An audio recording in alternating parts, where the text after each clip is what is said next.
Get it out. Yeah, that's my doors. Used to.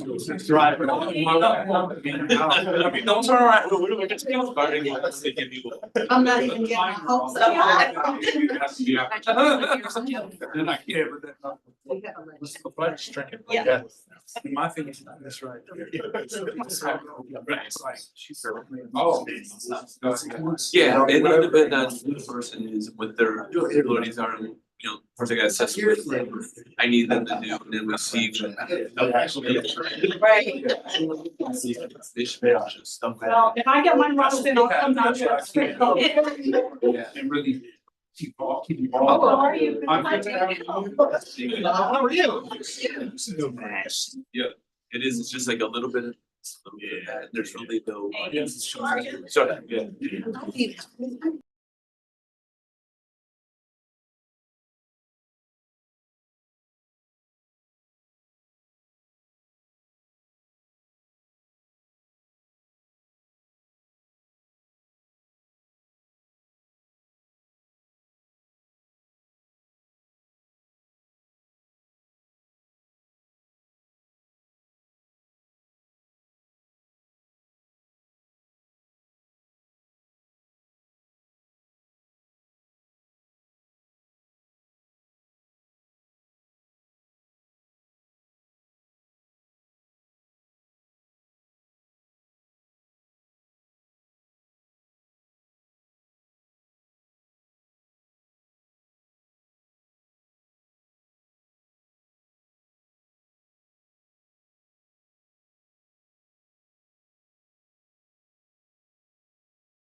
remotely, and she is on Zoom.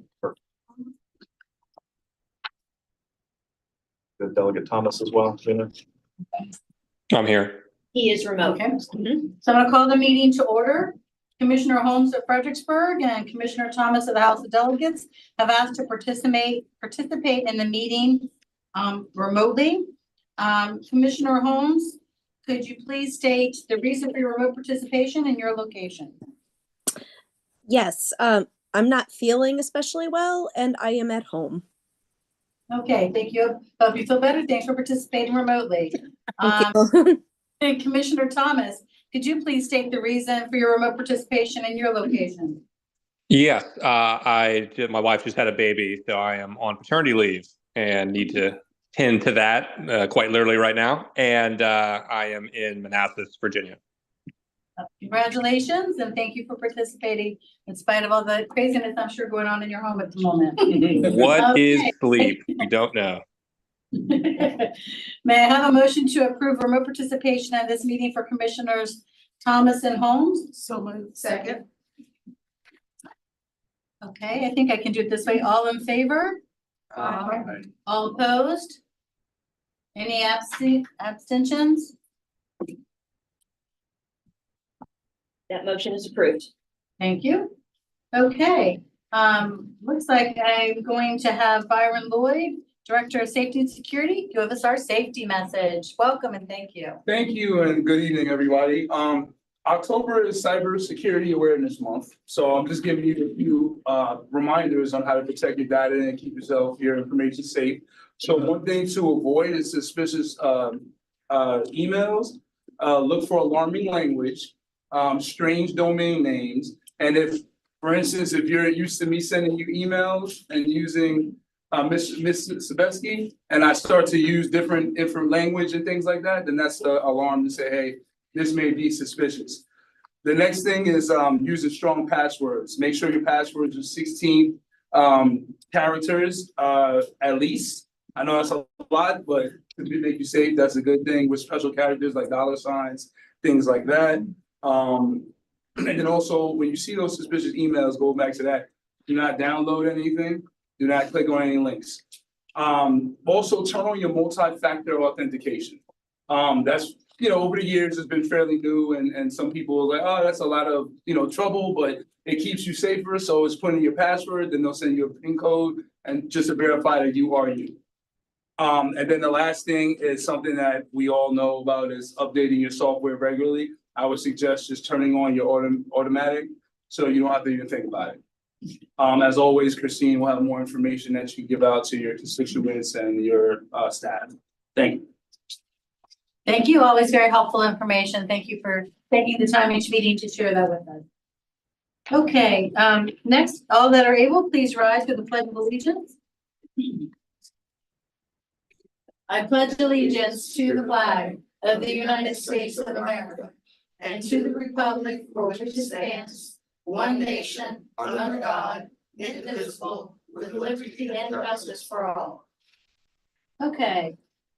Being seated, attendance roll call. Ms. Rodrigo. Victor Angry, Andrea Bailey. Here. Kenny Bodie, Margaret Franklin, Tom Gordy, Bob Weir. Here. Deshandra Jefferson, Karen Mills, Idris O'Connor, Kim Short. Here. Yesley Vega, Tanisha Allen, Monica Gary. Here. Meg Bumpy, Pamela Young, Pamela Sebesky. Here. Ralph Smith. Here. Jeanette Rischel. Here. Alana Mensing, Daryl Moore, Janet Holmes, Here, Will McIntosh, Deborah Frazier. Here. Lori Hayes, Jacob Lane, Kevin Marshall, Zach Trogdon, Todd Horsley. Here. Rosia Henson Jr., Josh Thomas, Here. and Senator McCracken. Here. And Kenny Bodie just Miss- came in. Madam Vice Chair, we have a quorum. Thank you so much. All right, first action item of the night is approval of the agenda. Do I have a motion? So moved, Madam Chair. Second. Great. I didn't catch that second. Commissioner Bailey or McPike? Pick Pick one. one. Same difference, right? Um, Would any of the commissioners like to make any changes to the agenda?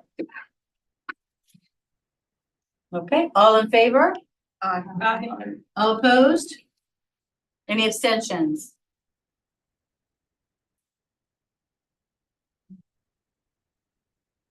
Cynthia, that you tell me whether or not it passed. Oh, sorry. Thank you. Okay, approval of the minutes. Approval of the September minute. Is there a motion? Second. Are we good? Moody and. Great. Okay, are there any commissioners that have any comments or questions regarding the minutes? If not, are there all in favor, say aye. Aye. All opposed? Any abstentions? Abstain. An extension from Rischel and Horsley. Yes. Oh, I'm sorry. Whenever we are doing these votes and we have people participating remotely, we need to ask them for their individual votes. Okay, so let's start with the minutes. Could I have a vote from our remote participants? We'll start with Holmes Yes. Aye. and Thomas.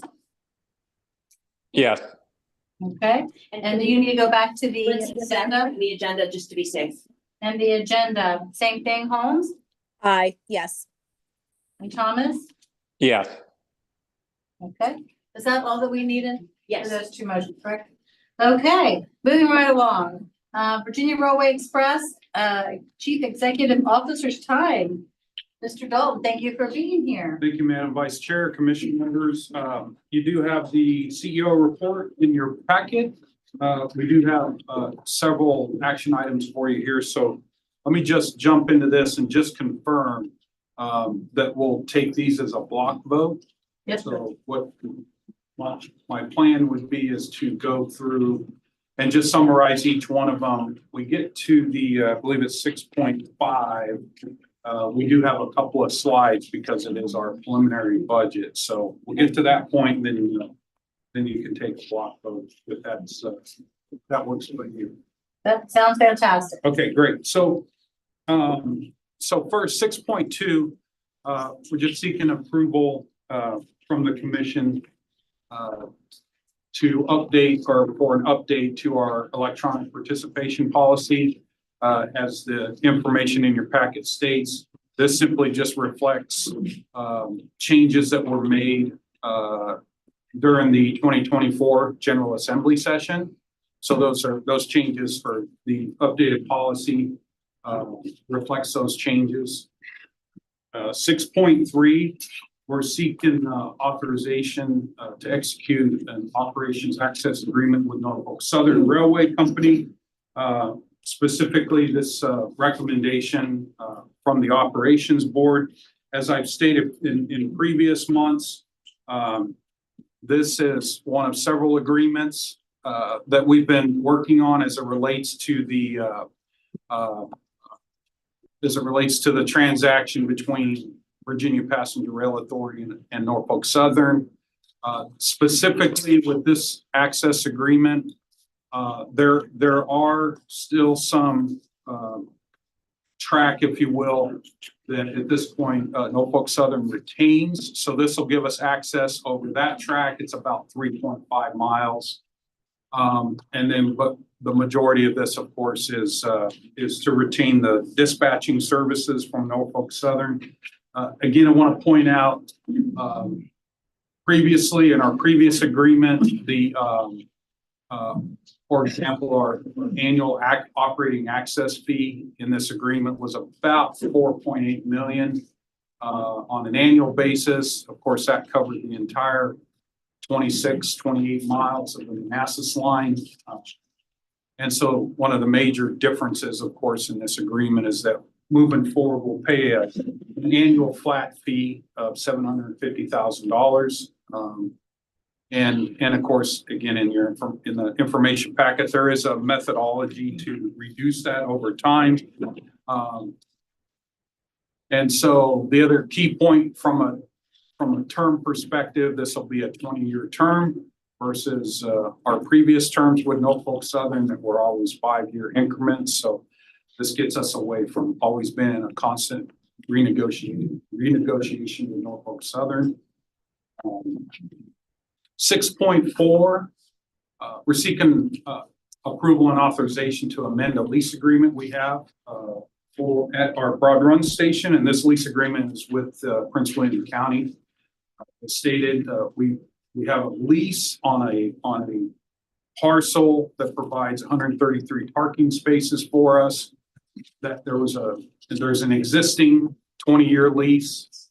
That lease will expire here in October. So we're recommending that we basically extend that lease for another 20 years, and that's at $1 per year, similar to the previous 20-year term. And then we'll get to let's get to 6.5 here. So what we are, quicker works. So what we're doing here, this is seeking authorization. Basically, this is a referral of our preliminary budget for FY26, both operating capital and of course the action you're taking here today. You're not approving a budget or you're not doing any of that. You're just giving us, in accordance with the master agreement, given me authorization to not only present the budget to you, so you have it, but to participating and contributing jurisdictions. And for those that may not know how that works, we obviously take this preliminary budget, we go work with those respective jurisdiction staffs, work back and forth, get comments and stuff, and then we continue over the course of the next couple months working with the operations board to finalize the budget, which we'll bring it back to you in January for approval. And there may be, if there's some major updates or anything like that, we may bring you little snippets of that over the next couple of months. So with that, I'm going to have Mark Schofield, our Chief Financial Officer. He'll step through a couple of slides. This is just staying high level, if you will, and glad to take any questions as we go along here. So, all right. Thank you, Rich. Good evening, Madam Vice Chair, Commission members. Rich already covered all the process, so I will just touch on the highlights of the numbers. Our preliminary operating budget for 26, which includes all the operations, maintenance, and the debt on our rail cars, is currently at $117.7 million. That is actually slightly down from the approved budget that we have for the current year due to us ending our debt payment on our 11 cab cars. And then also, as Rich was talking about, the changes in the access fees that we'll be paying related to the Manassas line. Our task over the next couple of months is to try to bring that number down more, try to identify those requests and those items that can be deferred, and really to highlight those expenses that are absolutely necessary to try to continue to bring ridership back. On the capital budget side, we currently are looking at an obligation of $73 million approximately, of which $44 million we're projecting will be the FTA money that we get. That is flat projection based on what we are currently getting. The way that we've been discussing this with our operations board and also with you all is that there are some key policy decisions that we need to get guidance from you all on, and then we as staff need to work within those constraints and try to operate the area as efficiently as we can. So the sort of key policy decisions that are embedded in this preliminary budget, we are not proposing an increase to the passenger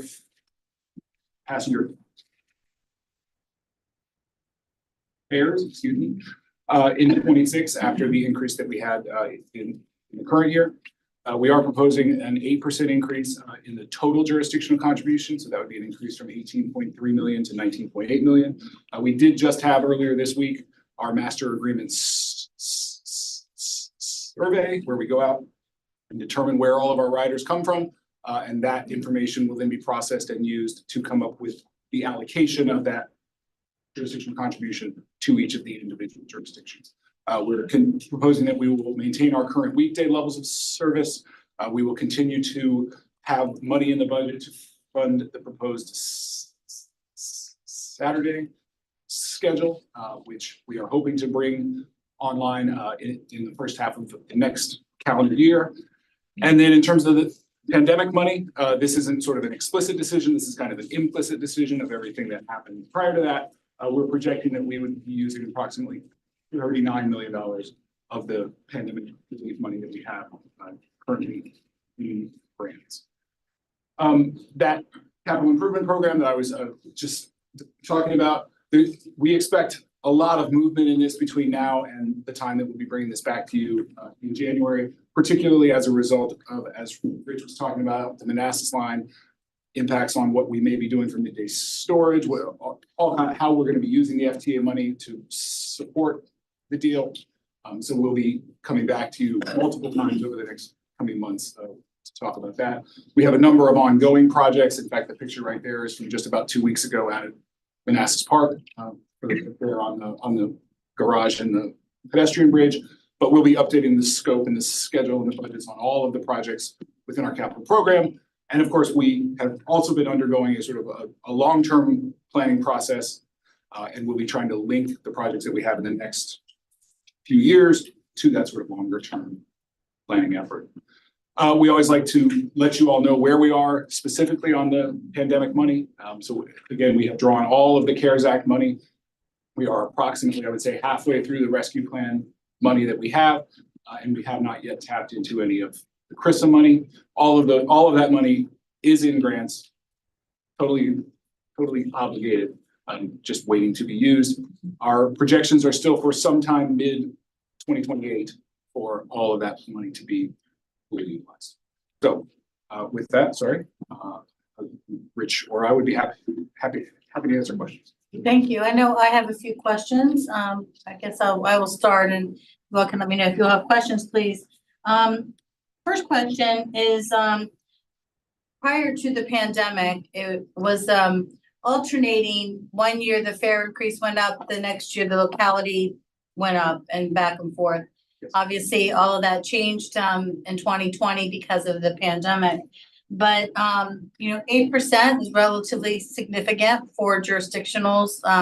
So could you just tell me when the last time we had a fare increase, and when you believe there might be another fare increase versus the locality? Sure. We had a fare increase, I believe it was in either 19 or 20, so sort of just prior to the pandemic. And then, as you noted, we sort of said, oh, well, we don't want to do that right in kind of the depths of the pandemic. We had an increase for the current year, fiscal 2025. I would anticipate one potentially in 2027. Again, I think from a passenger perspective, I think having regular but not too large increases in the fares is the best way to go, rather than either having them increase every year and it seems like you're always coming back to increase, or waiting a long time in between them and then you have a big jump. So just that's my sort of personal approach to it. No, and I believe that those are the conversations we had at VRE when I served there, about that's why doing it every other year, allows for that philosophy and seems to be a relatively good one. And I know that I don't think our ridership numbers are not back to pre-pandemic levels yet either, right? So as far as income, we wouldn't be able to get the same amount even if we did increase it as we would have prior to the pandemic. So, regarding all of that, the money that's being used from the different pandemic funds, those different three categories, this year for the PRTC budget, those funds had exhausted and it came with a big hit to cover it. I'm not sure if all the commissioners realize that within that budget is your budget too, but when those funds are depleted in 28, should this board be being prepared for a huge hit to what the increases are? Are we going to have a huge increase both to the subsidy as well as to fare increase to counter these huge amounts of money that are going into the budget right now?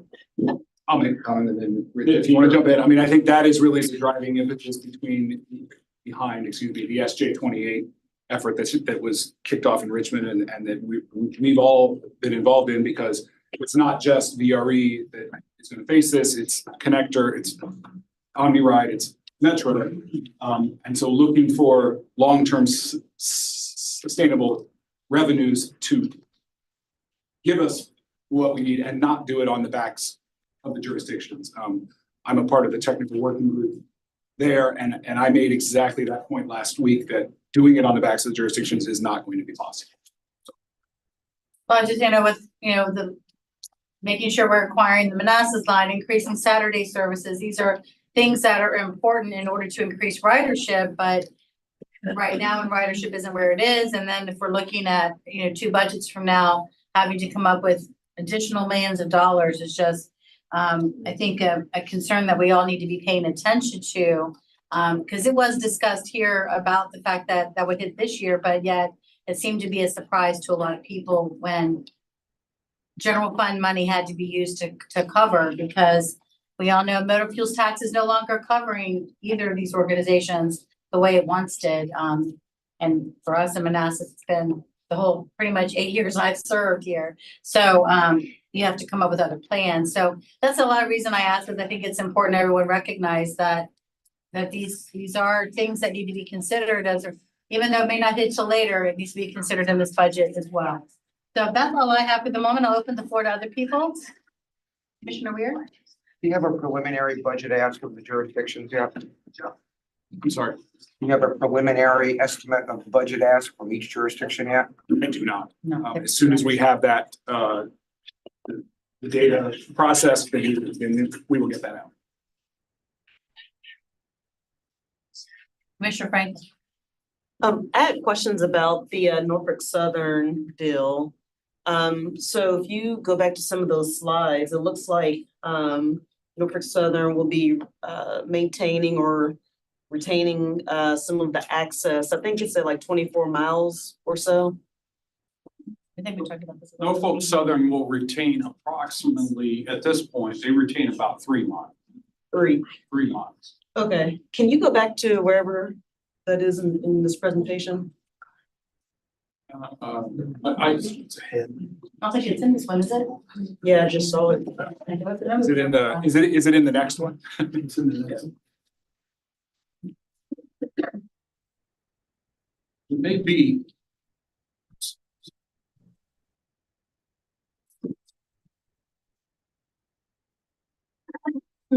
It's in your, Madam Vice Chair, Commissioner, it's in your packet. The entire information item is in your packet. We just pulled out some slides from that to highlight that. So, Yeah. if you have. Yeah, there was a slide you just had on that, but anyway, I just want to make sure that we're still kind of getting what we thought that we would in terms of taking over some of the lines. So it is your understanding that Norfolk Southern will only maintain 3 miles after the deal. It will actually, at the very, again, there's a second closing with this deal that's going to happen in the next couple of months. So that's actually going to take care of a portion of the line closer to the Alexandria area. Okay. The other element of the transaction, basically, essentially from west of the Manassas station into the Broad Run station, this transaction purchased right away. Okay. And then we will subsequently come back and build a 3rd track, which is actually part of our Broad Run expansion program. And so we'll go in there and construct a 3rd track there. When that's completed, then we will no longer need to operate on Norfolk Southern's main lines there. So that's where we get out of we get out of their way, they get out of our way. And then at the end of the day, there's still about a 0.5 mile, 0.6 mile segment that's just adjacent to the Manassas yard. Okay. And because of where that yard is, or where the main line is located adjacent to that yard, there's some, I'll just say some regulations that make that really tricky for Norfolk Southern to actually convey that or sell that. So we'll have some level of, operating rights over the top of that. But it'll end up only being for like about a half a month. Okay, yeah, I was actually thinking about the action item 6.3. But thank you for clearing that up because, yeah, it sounds like there's only like a small portion that they'll still maintain. We will have the overall benefits in the future once we get that third track, and we will take over that track, which will ease us from having to operate on those main lines. Is that right? Correct. Okay, I just wanted to make sure because when I saw that they were still retaining some of the tracks, I'm like, well, I just want to make sure that we still get the benefit of the deal. Still get the benefit of the deal, but just want to be transparent there that, over time, like as of today, it's about 3.5 miles that they retain. And again, there's a way to get that shrunk down to about a half a mile. And I'm not going to say that there isn't a way to even get that half a mile in the future, but it's not in the immediate deal here. Okay, yep, understood. Thank you. Are there any other questions from the commissioners? Mr. Chair, thank you for coming to the meeting tonight. We are currently ready to call for the written for items 6.2 through 6.5, sir. Can I just do this? Okay, this meeting's in order. Yeah, I'm gonna do something with that gavel for you.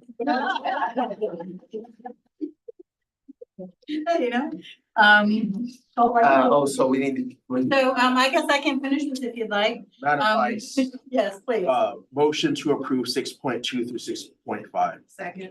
Thank you. Mr. Chair, I appreciate you writing out 6.5. Okay, yes? Okay, so, it is, the maker of the motion and the second are okay with the 6.1 through 6.4. 6.2 through 6. Okay, so we are actually voting on 6.2 through 6.4. Do we have to do this individually or can we do it as a group? It can be a group, but I'm not sure who was the second. It was Ms. Bailey. People online. Okay, and I won't forget the people online. I guess let's start with them. Let's Commissioner Holmes, how do you vote for this action item 6.2 to 6.4? Aye. And what about you, Commissioner Thomas? Yes. Okay, all those in favor, aye. All those opposed?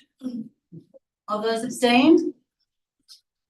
I'll wait for her to tell me that it's approved. Madam Vice Chair, that motion is approved. Okay, now I'm looking for a motion for item 6.5. So moved, Madam Vice. Second, Madam Vice. Same people? And I will now open the floor for questions because I assume.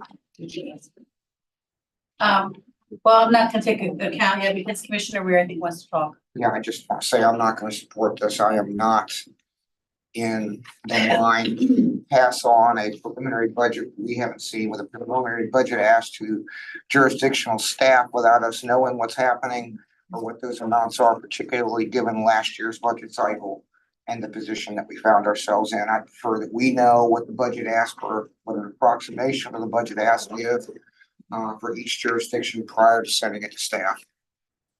Anyone else like to comment? Go ahead. Sure. Now, it's my understanding that once this gets to the jurisdictions, part of kind of the broad language is so that each jurisdiction can kind of figure out where they can fall with some of these numbers. Because as you know, in the past, we send it to the jurisdictions with, I think, reserve what you're asking for. Then, of course, we'll have that back and forth. I think we're in kind of a different time where we want to make sure that the jurisdictions are, how do I say this, have a bigger say at the forefront. At the front end, yeah. At the front end, that's right. And so I think that's one of the reasons why we're kind of going about in this manner. I will also say, I'm assuming that other people got the briefing that I know I got from Dr. Schneider and staff about kind of what the budget was looking like. I'm always in favor of sending this to the jurisdictions, and believe me, they will come back and say, we can't afford to do A, B, and C, if true. And so I am going to support this just for that reason, but I think we're doing it a little bit differently so that these jurisdictions can have a bigger say at the Brennan. At the front end. There we go. Is there any other comments that would like to be made? I will just say that I know that you have to get the passenger data to know what is going to each jurisdiction. And that has to be done in September, October. That's why they can't get that information to us at this early process. I do appreciate the fact that we're doing this earlier than we would have done in the past. And it does give every jurisdiction the opportunity on the front end to have more dialogue as to what they think they might be able to do or not do based on what comes forward with ridership numbers. Yeah, thank you, Madam Vice Chair. I appreciate the early information. I think it's important actually to address probably one of Commissioner Ware's issues from last budget cycle, which is actually to provide that foresight and early information to allow staff to do the analysis, to provide each of the localities the different levels of analysis of options of revenue sources from state, federal, and local sources. And so it really is a preemptive providing of information across a wide swath of different what's coming and all your commissions are gonna have to consider that in the coming months. It's fairly early in the local budget development process. You're probably starting to receive some early guidance depending on the locality of your real estate tax rate, commercial base rates. There's other forecasts that'll come here in the next 60 days that'll help to influence that. But that early information to staff is essential to avoid, I think, what many you had larger consternation, and therefore I'm happy to support earlier information to the different localities. Thank you, Commissioner Bailey.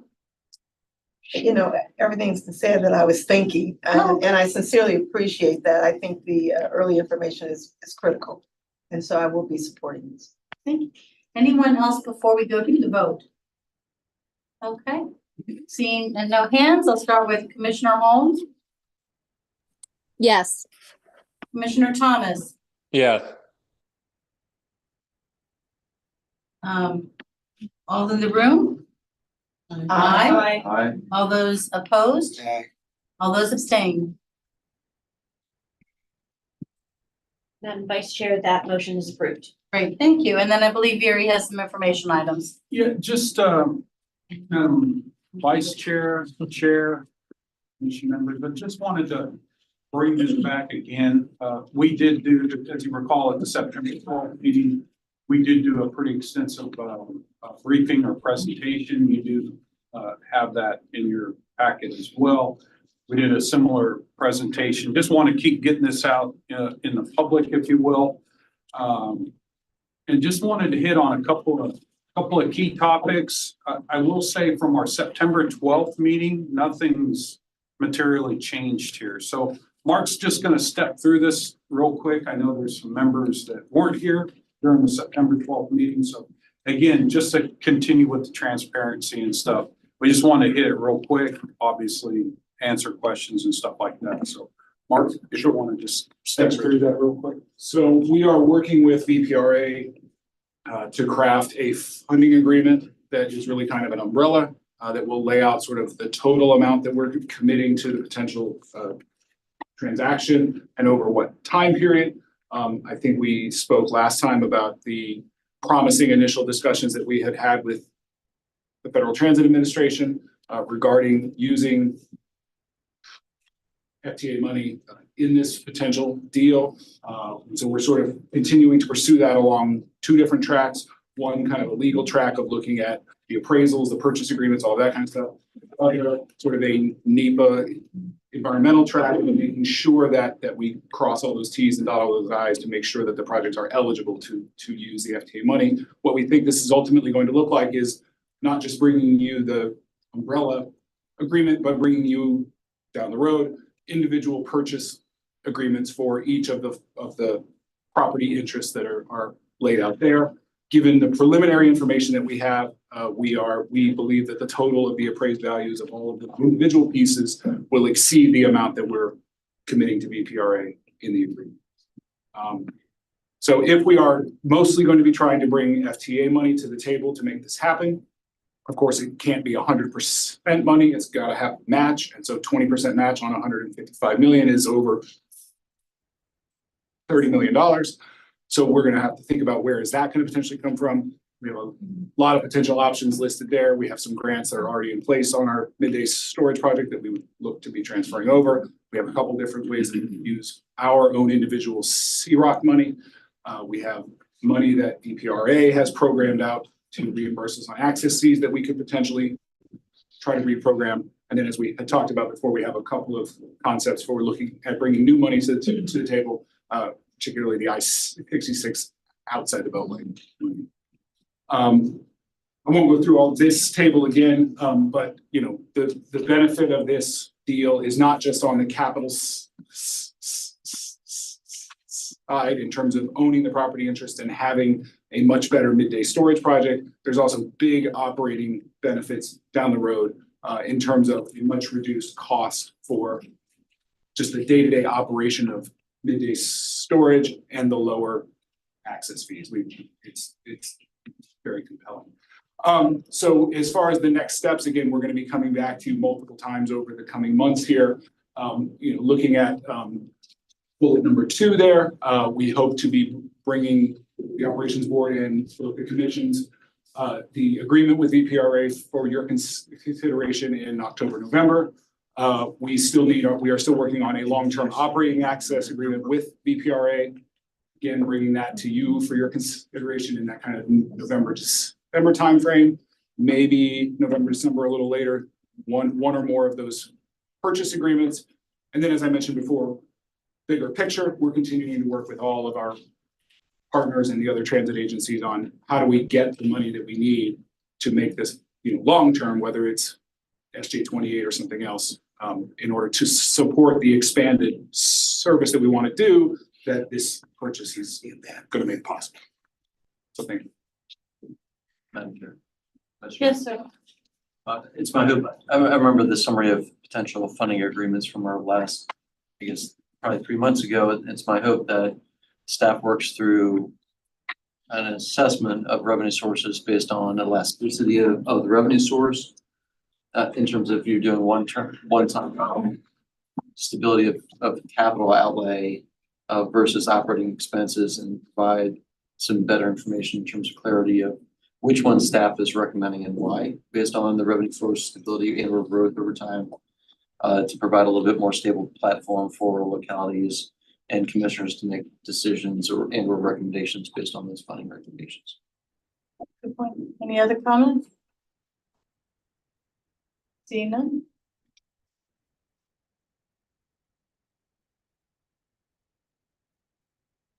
Madam Vice Chair, if you don't have any other questions, we're done, All right. if that works for you. Seeing no other hands, I have assuming no questions. Thank you both for the presentations this evening and in the information. And with this, I'm now going to yield the floor to the chairman. Thank you, Madam Vice. So first of all, again, apologize for my part of this. Let me just make this one statement.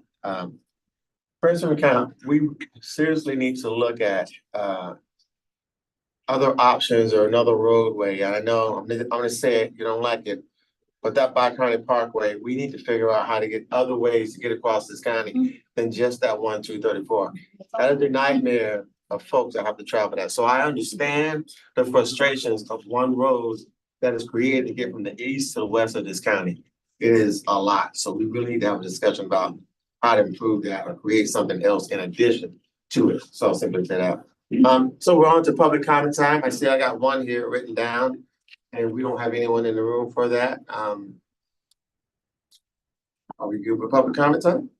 Okay, so there is a one in front of you. Hopefully you've all seen that. If you have any questions, we can address those with Dr. Snyder here and move on from there.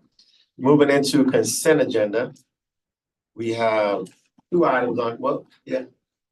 Was that one item? Yeah. Consent agenda, just looking at. Yes. 8.2. Yeah, so can I get a motion for consent? So approved. Second. Okay, we have Commissioner Zabesky, Commissioner Bailey. Oh. Okay. And so just all in favor? Gonna go online for Commissioner Holmes, Aye. Commissioner Thomas. Yes. Okay. Are there any opposed or? Any opposed? Any abstentions? That motion is passed. All right, here's Thank you, ma'am.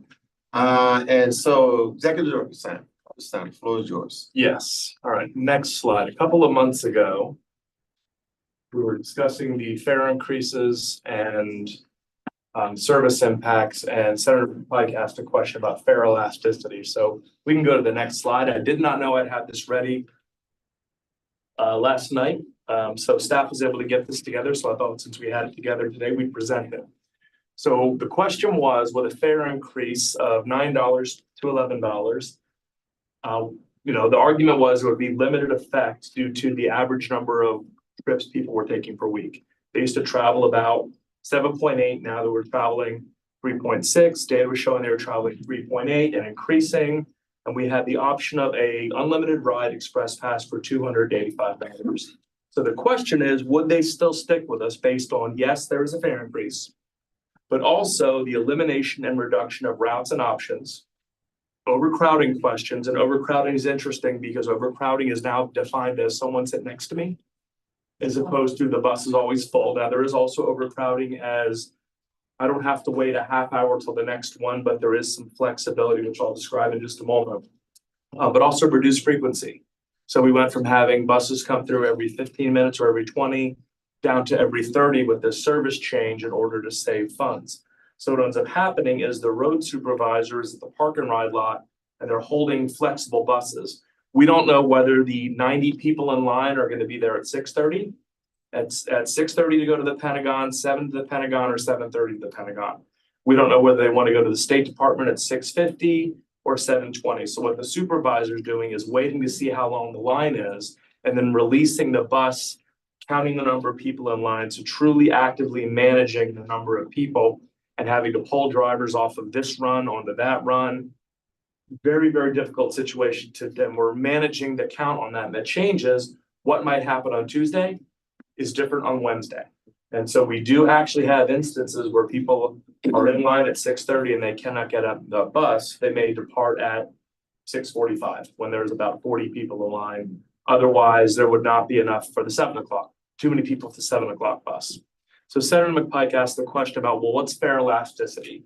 Fare elasticity is the concept that when you go up X amount of fare, you have X amount of reductions, people get Y amount of mad and don't ride. It has just an impact, right? The same exact concept affects us when you talk about inflation. There's only so much money we're willing to pay or have a certain amount of activity. So what I asked the staff to do is to keep it very, very simple. They said, well, we're a dynamic organization that we've had multiple service decreases in terms of our locally funded services, but we've also had increases in our state funded routes.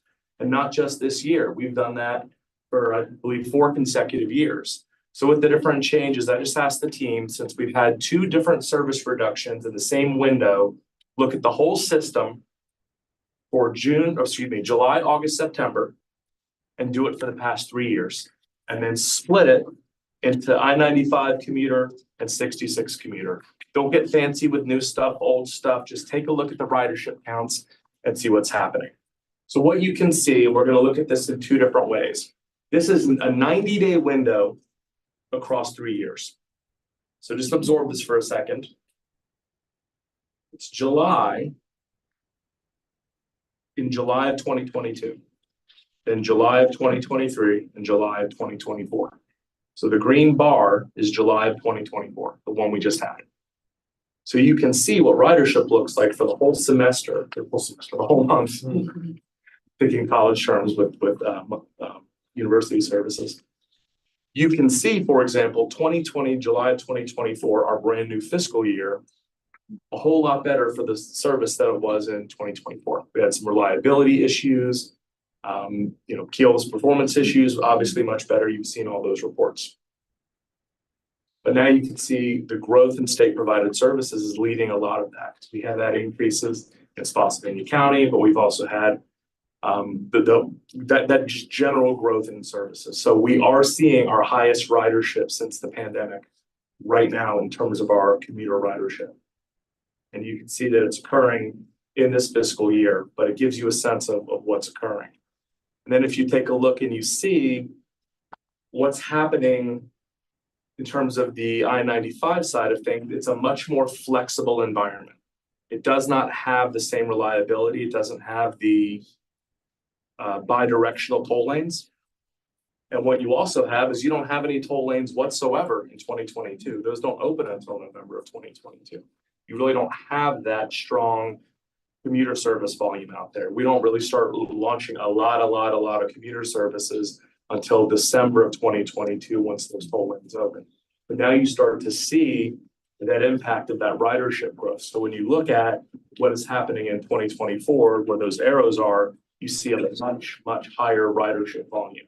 In comparison, if you look at what's ridership in September for the eastern side of the county, I-95 corridor, that's not just eastern side of the county, eastern side of our service area. That's Spotsylvania County, that's the Stafford services, that's Horner Road, that's 234, that's 60,000 passengers. It's now almost 25,000 passengers on 66. So it's really a 1/3 ridership volume in comparison. Where if you were to go back in time, back in 2022, 55,000 people compared to 12. So radically different ridership comparison. So 66 is the boom town in terms of our ridership. Same exact data, look differently. Next slide. This looks at it and says, okay, let's just look at 90 days, July, August, September, back in 2022. What's the ridership shift? And as you see, July is a little lower, August is stronger, and then September settles down a little bit, which is weird for us as a staff because August is normally a time period if you think everyone's getting the last of their vacations, but it's also when school goes back earlier. It's right when people end their vacations. This one's a bit of a head scratcher for us, but it's also when we start our services back. The interesting thing is that's also when we saw our biggest reduction in our commuter services back last August. That's when we had our first fare increase in about 6 years. So that's when we saw the biggest reduction in that August to September window of 2023. That's why we were nervous about fare elasticity. Will the passengers tell us to go pound sand? The good news is they didn't. And it looks like the ridership dipped in September. It did not. Our average daily ridership for September 24 was actually higher than August. The reason it's lower is we have the federal holiday and 2 actual fewer work days, just the way the calendar fell. So ridership for September was actually higher. The challenge is, as you look at that bottom chart on the I-66 ridership, that trend line is what are we going to be looking at come later in the calendar year, come spring. We are watching overcrowding on multiple trips. As we've started, you can see in the public comment, as we start to advertise for the I-66 services out to Warrenton and Front Royal, which will augment that services because they're going to be going through the university lot, providing more trips, which is good. But there are passengers who say, hey, how come you're taking away yet give it at the same time? Different pools of money. The motor fuels tax is one pool of money. The DRPT outside the Beltway is a different pool of money. And so it's one of those challenging things we face. But the good news is it's all good news. Our passengers stuck with us. We do have the ability to be flexible with our routes. Our ridership operations is watching on a daily basis. We're looking for that consistent trend.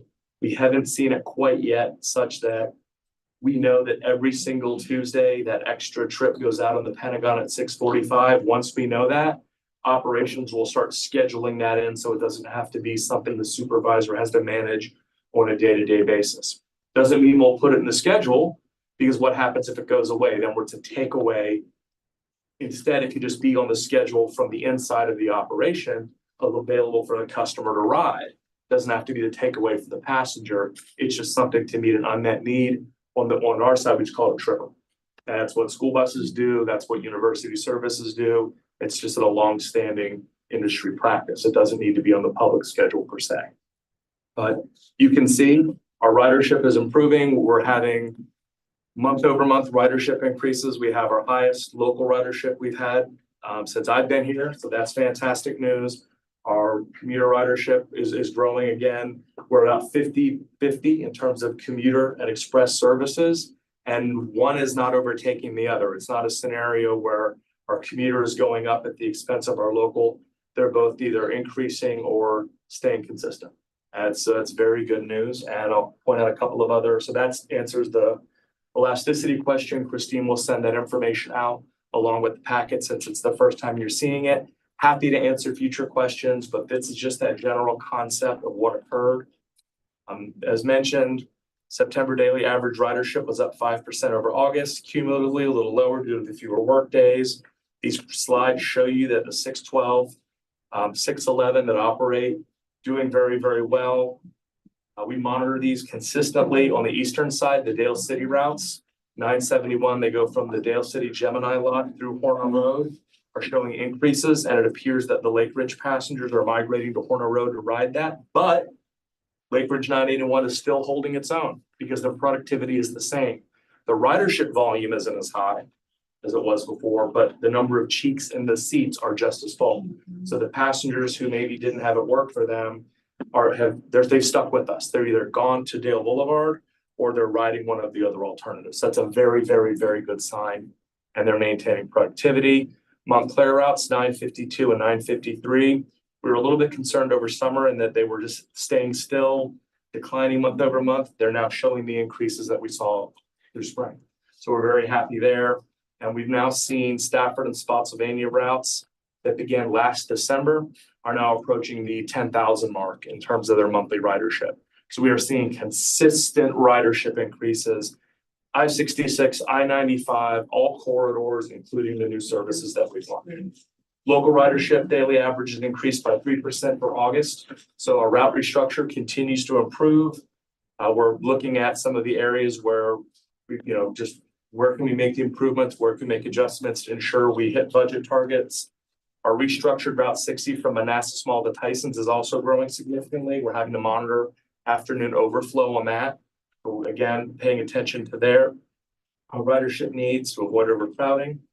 Staff assisted the Principal and Economic Development Department this past week, providing a bus to transport the county staff along the Montclair 234 area, showcase some of the existing development opportunities to see what possibilities may exist.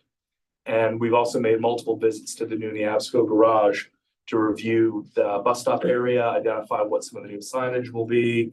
We're planning for robust training for operations. The weekend of November 9th, we need to test out all the turning, get everybody ready.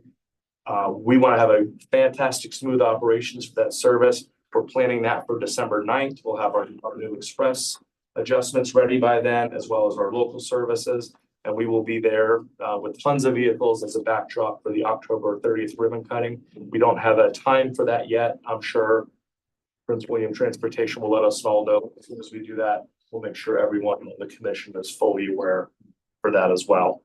A couple of different other deadlines or dates to put on your calendar. Christine will share all this with you as well. We are having our University Lot Transportation Town Hall. So far, Delegate Thomas is RSVP. That's on October 9th, next week, from 6:30 to 8:30. Supervisor Gordy has tentatively RSVP'd. Supervisor Webb, I don't believe we've heard back from your office. We'd love to have you. 6:30 to 8:30, shaking hands, kissing babies kind of thing, just talking about transportation, having fun. Make sure you want AM.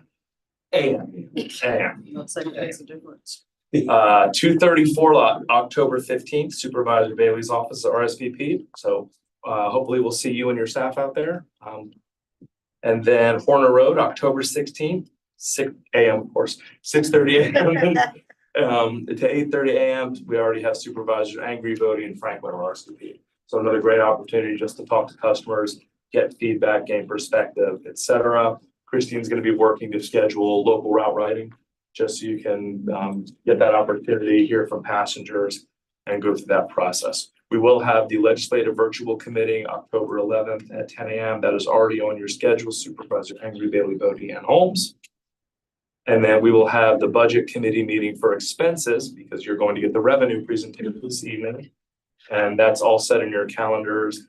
Supervisor Bodie and Thomas at 11 a.m. on the 16th. Supervisor Sebeski, Gary, Moore, and Short at 2:30. And then we're doing a third meeting with Supervisor Franklin and Frazier to make sure we can squeeze in your very, very busy schedule. So not a problem there. We do have some public hearings October 21st, 22nd, and 23rd for Front Royal, Manassas, and Warrenton to meet with the public for that. And just to get some feedback on some of the new services out there. We're very, very excited and of course, preparing for the ribbon cutting. Last but not least, very, very, very important for us. Cynthia, would you please join us up front? Mr. Chair, would you please join me in offering Cynthia's congratulations? Last month, we talked about our fantastic triennial review. It was Cynthia's first time in the chair, and it is the hottest seat in transit when it comes to the federal government showing up. They do not just quiz us on all the things that OmniRide does, PRTC. We also manage all the federal grants on behalf of PRTC. So all the COVID money, the CARES Act, all just, how many? Quite a lot of. Quite a lot. I think that's the best way to do it. And I believe the technical term FDA uses she kicked butt. And so we did an above and beyond presentation. She couldn't be with us last month. We wanted to give her this recognition award, a lovely pen. That I did not put on. I hid it on this last month. We put on the 25-year. But this is for you. Congratulations. Outstanding work. Phil, did you want to say any words or? She killed it the whole time. Killed it the whole time. Prepared the organization very, very well. Killed it the whole time.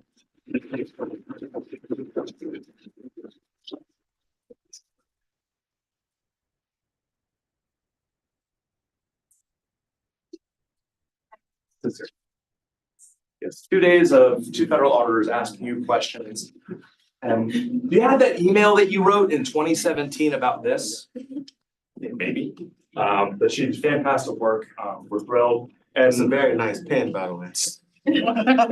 So take it from her, Mr. Chair. So with all of that, are there any questions I can answer about deadlines? Again, all the dates, all that, Christine provides the wrap up on that. I have a comment Yes, ma'am. brought to this committee from my daughter, Yes, ma'am. who has not ridden from Stonsey in 4 years. Sends a thank you because she's a daily rider, well, 3 days a week. She loves the bus and yeah.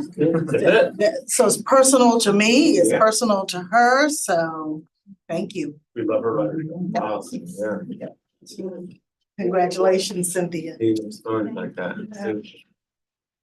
And then I lost track. And then from there, Mr. Wingfield, if you'll provide the operational update while I return this to Cynthia. Check her very important award to get home. Or you wear the silly hat. Thank you.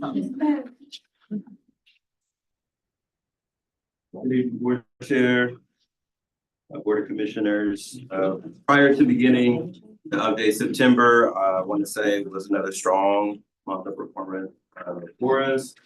Our key challenge continues to be recruitment and retention, but as we continue to make progress down that path, you see it reflected in essentially the slides, which is our reliability of service. And so I'll jump right into the report. The presentation. September was our best month on record for missed trips with 3 missed trips. Vehicle reliability continues to be at or above the goal. And miles between service interruptions is above goal for September. And so service continues to be strong. And again, as we are more reliable, you're seeing some of the other benefits of that in some of the reports that Bob showed earlier. So with that said, with that, I'll stand for any questions. So I'm just curious, when we talk about the CDLs, I'm seeing a lot of signs for CDL operators around in different industries. Like I know when we talked about this in the beginning, it was kind of an issue. Is that getting better or worse? Are you finding it harder to find operators because, let's just kind of call it what it is. You can drive a bus, but then folks generally move into some other career that's probably better for them or more lucrative. So it's hard to hold on to people in the industry, in this industry. So how's that going for Keolis and is really hiring? Sure, yeah, no, that's a great question. What we're seeing right now is Ourselves, as well as Fairfax County and a few other neighboring systems, are fishing out of the same pond, not to mention the dump truck, school bus, so forth and so on. And so one of the things that we've done, Board Chair, is we've been able to use the microtransit as sort of our feeder system. And so with our microtransit, we're allowed to bring people in with just regular licenses. We're keeping them in that service, and then we're training them while they're in that service. And so we wouldn't be able to just train people for 2 months because to get their CDL, because we just don't have that type of training time. But with them able to do micro transit service, it does give us that opportunity. And we've been taking advantage of it. And so it does take a little bit of time to be able to move around a 45-foot bus. That's $1 million in expenses. And so we don't want to wreck it, cause any damage to it. So that's how we've been overcoming that challenge, but we're still fishing out of the same pool. I want to offer to you, I think as we continue to talk regionally, you know, Northern Virginia Regional Commission is one that does very well and connecting us together to solve the same problem. I think in that transportation world, the CDLs and the fact that everybody's kind of fishing out of the same pond, somewhere there's a discussion between all those agencies to really talk about how you can unite that and figure out a way to maybe put everybody in the same lake, if you will, to figure out how you can better do that. Because I'm seeing more of that. And I just imagine that if you're dealing with it here for Keolis, then school systems are dealing with it, like you said. You know, a lot of the trucking industry are really dealing with it. And I'm saying new truckers on the road. How do I know they're new? Because they are driving it a lot differently than what I know. They don't have the micro. Which is accident issues, because there's a lot of things happening on the interstate that's really scary. So I offer that. I figured that somewhere we should be trying to get everybody in the same room and talk about how we can do this collectively versus everybody fighting for their own industry. I just offer that. Same with police, same with fire. That's a good question. And I'll ask, yes, any questions, so Commissioner Burke. Thank you for that, and I appreciate the tee up, because, you know, right now, especially as a county, we're having a lot of job fairs, expos, things like that. So my question is, how plugged are you into the individual localities and their job expos and things like that to piggyback off of that? Because not that we want them to poach away from, you know, land or something else, but if we're already having a job fair for the locality, it would make sense that you all, as serving the localities also, and frankly, serving the workforce for the locality, would jump in on those job fair opportunities. Yeah, 1000%. We want to know about it. I mean, we're here locally. We're also all the way up beyond Fairfax County, and we've got our banners out. We're in the community. We're in the schools. We are out putting the word out. And so if you guys do know of things that are going on in the community that we can be at, we're happy to learn about it and have a presence. Commissioner Bailey, and then I got you. Thank you for your report. And two things. One is I appreciate the fact that you are focusing on utilizing the micro transit buses as we search for those CDL drivers. I think that's worth its weight in gold and the funding that we've invested as well. So we appreciate that. Are you seeing, the first question is, are you seeing that the micro transit buses are maybe becoming more popular than the other buses, or is it, what's the balance? I know I asked to keep guessing. It's a really good question again. It's gaining popularity. We've seen month over month, and I used to include a slide that showed you guys what's happening with the microtransit service. So yeah, it continues to grow. And it's the easiest place to bring people in off the street who are interested in operating a vehicle and transporting people. So instead of it just being an Uber service, what we're doing is offering them upward mobility. So as the board chair mentioned, most of the time people get their CDL and they want to move on. So we just have to accept that as our new norm. And yeah, the microtransit is helping us do that. Okay, and just to go back to what you just said about anything that we might know of in terms of job fairs, I like what was suggested then, and bringing everybody together just to talk about it. But the key places regionally that, other than the regional boards, would also be in the counties, economic development directors and their staff when they're having the job fairs. Because I know that might open up an opportunity within the counties immediate opportunity for you to have a table or whatever. Yep. Recruit. We're open to it. Thank you. You're welcome. So any other questions, comments? It is, I thought you were gonna ask to get me a CDL for you. you know, I've been down that road. I've been down that road. I don't even ask for one. Is that a Now, table? if y'all wanna advocate for me, I'm okay with that, you know? All right. Don't enable them, Dr. Snyder. Some encouragement is not. Like, Chair's position suits you, Jessica. You may have already said this, but how many drivers down are we? 16 right now. 16. It's not bad. And how, yeah, I would say, and how many do we have total?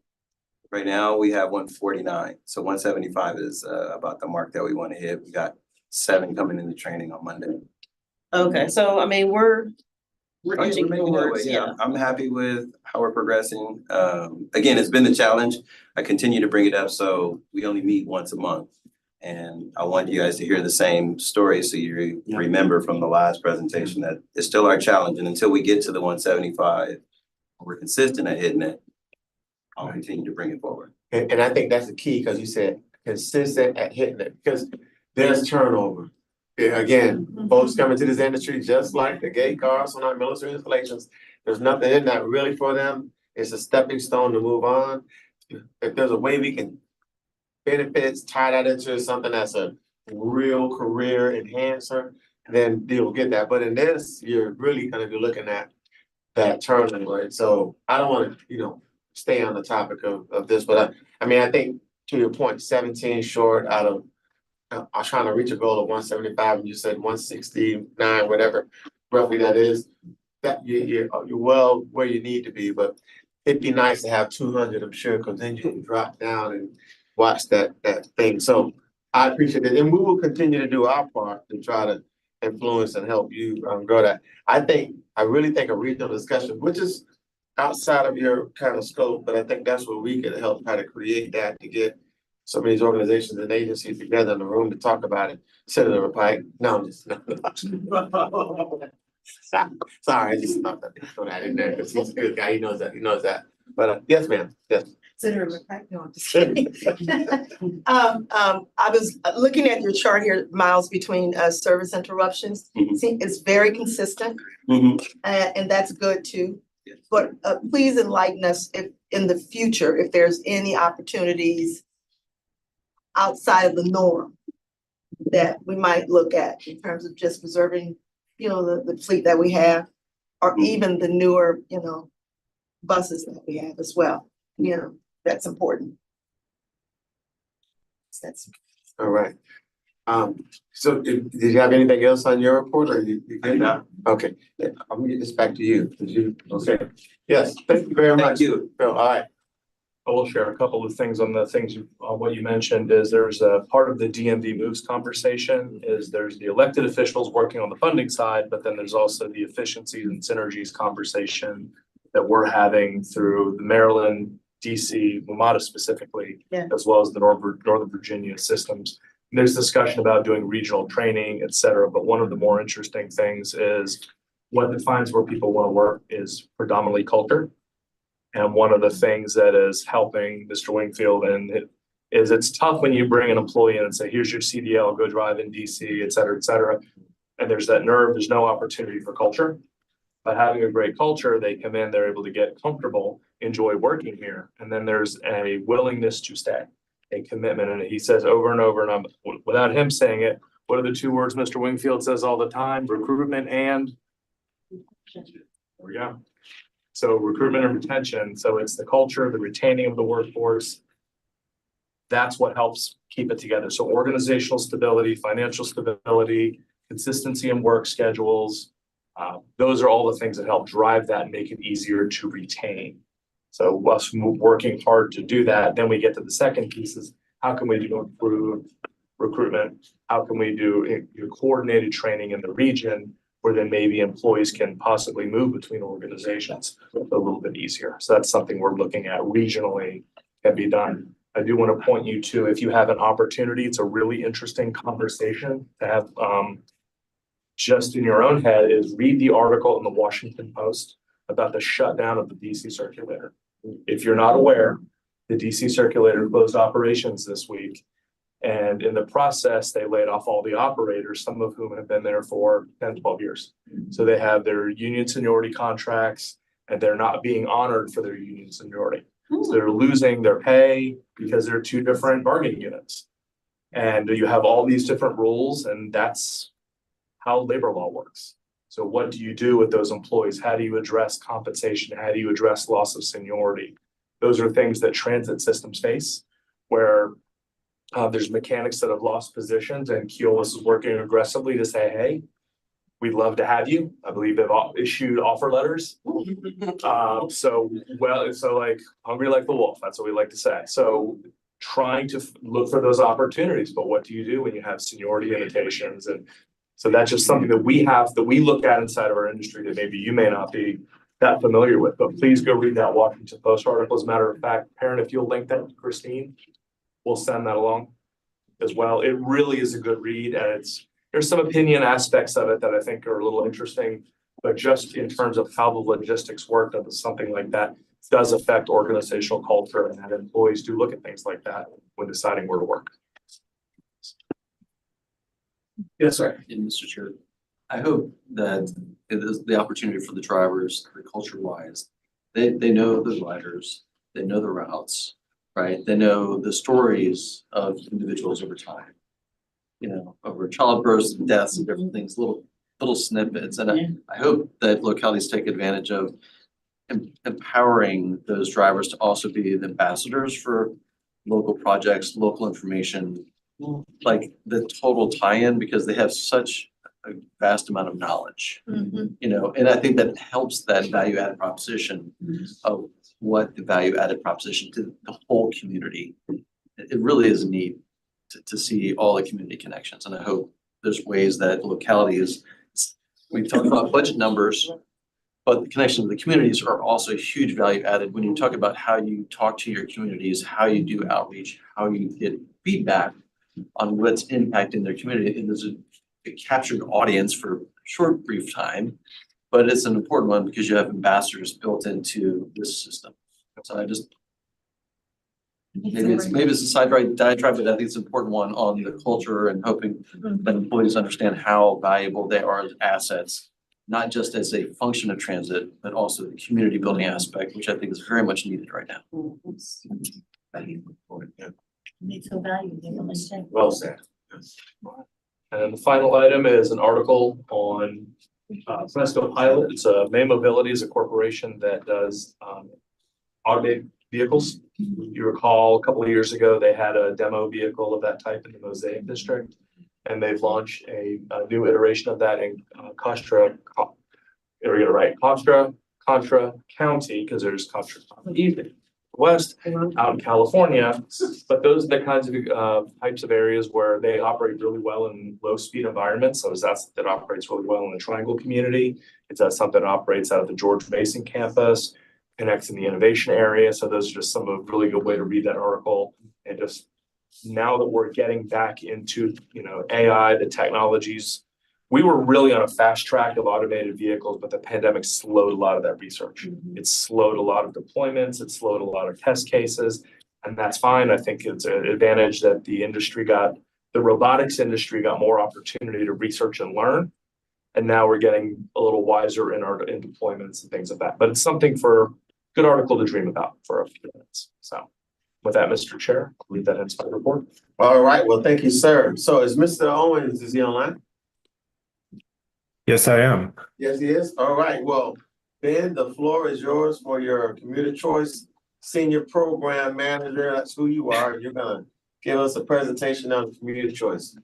That I am.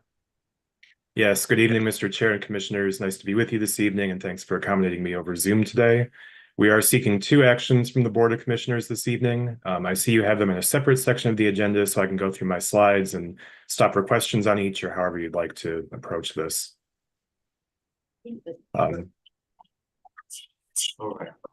Next slide, please. Perfect.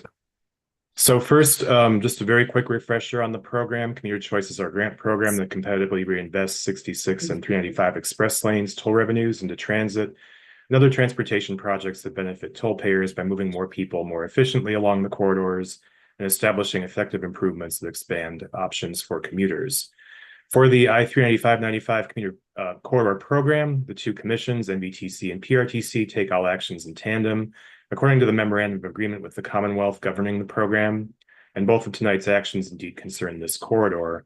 All member jurisdictions and transit operators from both of our commissions are eligible funding applicants and recipients in the corridor. Next slide, please. Are you all able to hear me okay, by the way? Hey, Ben. Hey, Ben. Yeah. Is there any chance either you can get closer to your mic or turn your mic up a little more? Yes. Let me put a headset on. That should help a little bit here. Okay.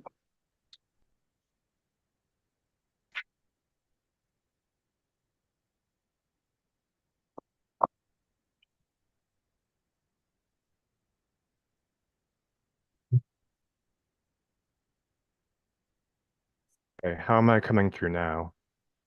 Yeah. No, Let's talk now. Speak up. Yeah, speak up. Say more, say something else. Yeah, how is it sounding now? Yeah, I feel like you may have to like just use a little bit of like stand in front of a formation command voice and just Okay. that out a little bit. You know? A little bit more. Yeah, yeah. I will give that a shot. Okay. Would you like me to go back to the prior slide? Actually, Can we do that I again? think the way you were before was even louder than what you are now. So I Oh, think all right. yeah, it's got a little bit more muffled now. I will get up to the computer here. Yeah. Yeah, that's better, but you still need to speak up. Yeah. Okay, I will. Yeah. If you Yeah, do that, so, all right, is that good? Yes, Yes. yes. Okay, thanks. Yeah, first a quick refresher on the program. So Commuter Choice is our grant program that competitively reinvests toll revenues from the 66 and 395 express lanes into transit and other transportation projects that benefit toll payers by moving more people along the corridors and establishing effective improvements that expand commuters' travel options. For the I-395-95 corridor, NVTC and PRTC take all actions in tandem. This is according to the memorandum of agreement governing the program with the Commonwealth. And that is what both of tonight's actions concern, the 395-95 corridor. All NVTC and PRTC member jurisdictions and transit operators are eligible funding applicants and recipients. One thing I mentioned in the opening you might not have heard, I think you have the two actions in a separate part of the agenda. So I've structured the presentation as though they were all going to be together. I'll go through everything and we can stop and discuss each item as you like, and then you can take up the action separately or however you'd like to do it. So next slide. So the first action is approval to transmit the 2024 Commuter Choice Annual Report to the Commonwealth Transportation Board to comply with the reporting requirements of the MOA. As in past years, we highlight the benefits of projects funded to date under the program. This spring, our projects had the highest daily ridership among the active projects of 7,500 weekday trips. Many of these were in the I-395-95 corridor. And to date, our projects have supported nearly 7 million trips, as well as significant travel time and fuel cost savings for commuters, among other quality of life and environmental benefits. Next slide, please. As there are several new and incoming members on the Commonwealth Transportation Board, this year's report provides some additional context on how our program supports our region's economic growth and resilience, provides commuters with faster travel along the two congested corridors, supports demands for more travel options, and reinvests toll revenue where it's earned right here in Northern Virginia. Next slide, please. This is not in the report itself, but for sake of illustration, we've broken out the contributions of I-395-95 corridor projects to the program totals. Overall, we've invested $90 million since 2019 in 3 funding rounds so far, and commuters have seen a direct benefit of nearly $27 million between reduced travel times, accounting for their typical value of time, as well as fuel costs. Funded projects among and benefiting PRTC and its jurisdictions in this corridor include OmniRide's own first 2 and very successful Stafford County commuter routes, to the Pentagon and DC, among other service improvements. Construction of the Massaponax commuter lot in Spotsylvania County at Route 1 and Commonwealth Drive, which OmniRide is now serving. And a couple of VRE projects. One is reinstatement of Amtrak step-up ticketing on the Fredericksburg line. That is still pending implementation. They also have received funding to construct a relocated and expanded Crystal City station up north. Next slide, please. So I'll stop here for any questions you might have on the annual report. We will be posting it on our website tomorrow, assuming both commissions approve it tonight. I will note that along with the report, we'll be posting status updates on all the projects funded to date, so you can read a bit more about them, find out what we've supported. There will also be a technical memorandum presenting the performance of individual projects. And the website link will be on the last slide of my slides tonight. Yeah, and thank you, Ben, for that. So we have the action items in the next part of the agenda. So if you want to continue from here, if you've got any more, you can go ahead and continue. We'll get back to that when we get to the action. Perfect. Let's do the next slide then. So the second action tonight is to open the next call for projects in the I-395-95 corridor. This will be for fiscal year 2026 and 27 funding. We are expecting $25 to $30 million available over the 2 years for new projects. This amount is a bit less than usual. It accounts for an off-the-top $10 million award to complete the commission's and CTB's total commitment of $20 million for a bus rapid transit line in Fairfax County that was made as part of the prior program of projects. We do expect substantial demand for the funds, including among several successful transit service improvements that will be returning for continued operating support. Basically, we fund 2 years of those at a time for each project, and further anticipated capital proposals. So the commissions may have some challenging decisions to make in the spring when it gets to making programming decisions. Ultimately, it is competitive funding. We want to make sure we're supporting the most effective projects. We did discuss project ideas and policy considerations with eligible applicants over the summer, and we are offering an additional round of workshops later this month. We're not bringing forward any policy updates for approval, but we are making one refinement that I'll mention, which is basically clarifying for any projects that improve pedestrian or bicycle access to transit. These must specifically link to a metro or VRE station or one of several identified regional bus hubs with frequent all-day service. That's to maximize the likelihood of substantive impacts to peak period corridor travel. In terms of steps and timeframes for the funding cycle, the NVTC PRTC Joint Commission Working Group met in mid-September, basically to review the cycle. We also held an overview webinar with applicants last week, where we provided a refresher on the program, policies, eligibility requirements, and other items in advance of opening the call. So tonight, provided that both commissions authorize opening the call for projects, the application portal will open tomorrow morning, and we'll send a link out to all of our eligible applicants at that time. The application period will close at the end of the day, Monday, December 16th. We'll move quickly into eligibility reviews. We would let applicants know of any ineligible applications by late January or early February. We'll present results to the commissions in March. In the meantime, we'll also get started on technical evaluations of the eligible proposals. By early to mid-April, we expect to have a scored set of eligible proposed projects.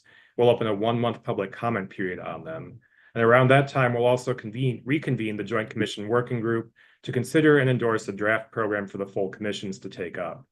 What the working group endorses and commissions ultimately adopt would take scoring results, funding availability, and public comment into account. And finally, in June, the commissions would adopt the program of projects and refer it to the CTB for final approval under the 6-year improvement program. Next slide. So I can stop for any questions you have or just advance ahead, but that basically concludes my presentation. All right. Well, hey, thank you, Ben, for that presentation. Absolutely. Any questions, comments? I'll wait to the motion. Okay, so no questions, comments right now, Ben. So thank you for that. I'm gonna move right along into Ms. Janae Muller. Is going to give us a presentation on the Diversity, Equity, and Inclusion Employee Resource Group update. Say that 3 times fast. I won't, believe me. Oh, which button makes it going forward? I don't see it over there. It's over there. I just need to know what button. Forward. Forward, thank you. I'm technologically.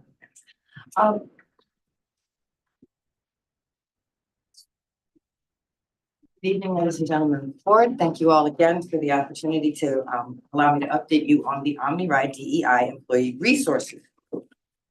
My name, for those of you who I have not met, it is Janae Muller-Time. I am the Senior Vanpool Program Associate for Vanpool Alliance.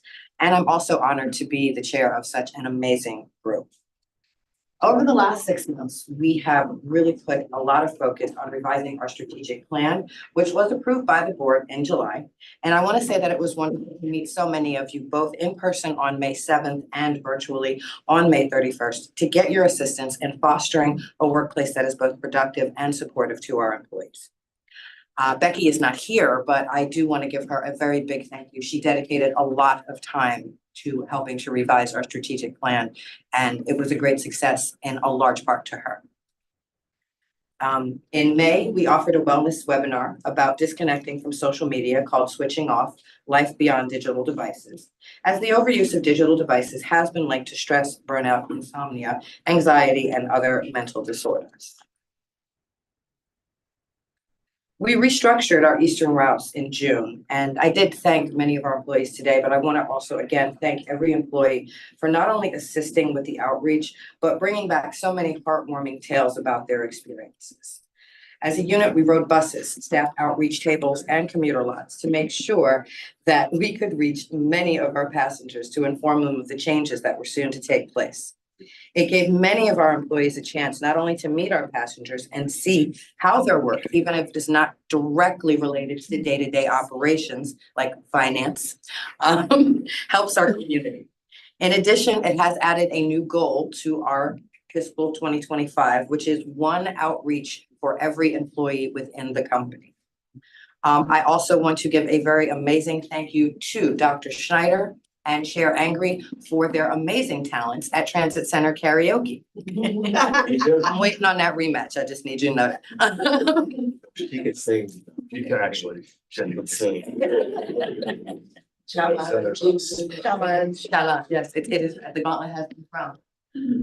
On August 29th, the Employee Engagement Committee had a ribbon cutting to celebrate the new amenities in the operators' quiet rooms and lounge, and also the maintenance break room. Lyric Jones of PRTC and Inez Graydon of Keolis worked wonderfully together to put this into motion. It gave many employees the opportunity to not only see the new furniture, but it also brought a lot of us together for wonderful conversations. I would also like to thank Doris Lookabill and her team for all of their efforts of getting everything together to have that take place on time.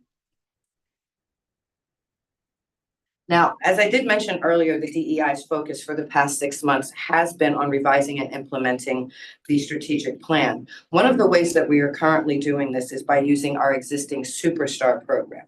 Now, the Superstar program was implemented by Dr. Schneider, and it gives employees an opportunity to recognize other employees for outstanding achievement. One of the things that makes this so wonderful is that any employee can give a Superstar to any other employee. So I can give one to Dr. Schneider, or I can give one to Billy, or one of the drivers can give one to anyone else. So it's universal for all heads. But what we're looking to do right now is to focus on the 3 main goals of our new strategic plan, which is workplace, workforce, and community. So in our all hands meeting today, I did give a reminder that as people are giving out Superstars, if they are related to workplace, workforce, or community, to please note that so that we can pull some metrics so that I can give you updates at a later date of how well that is working.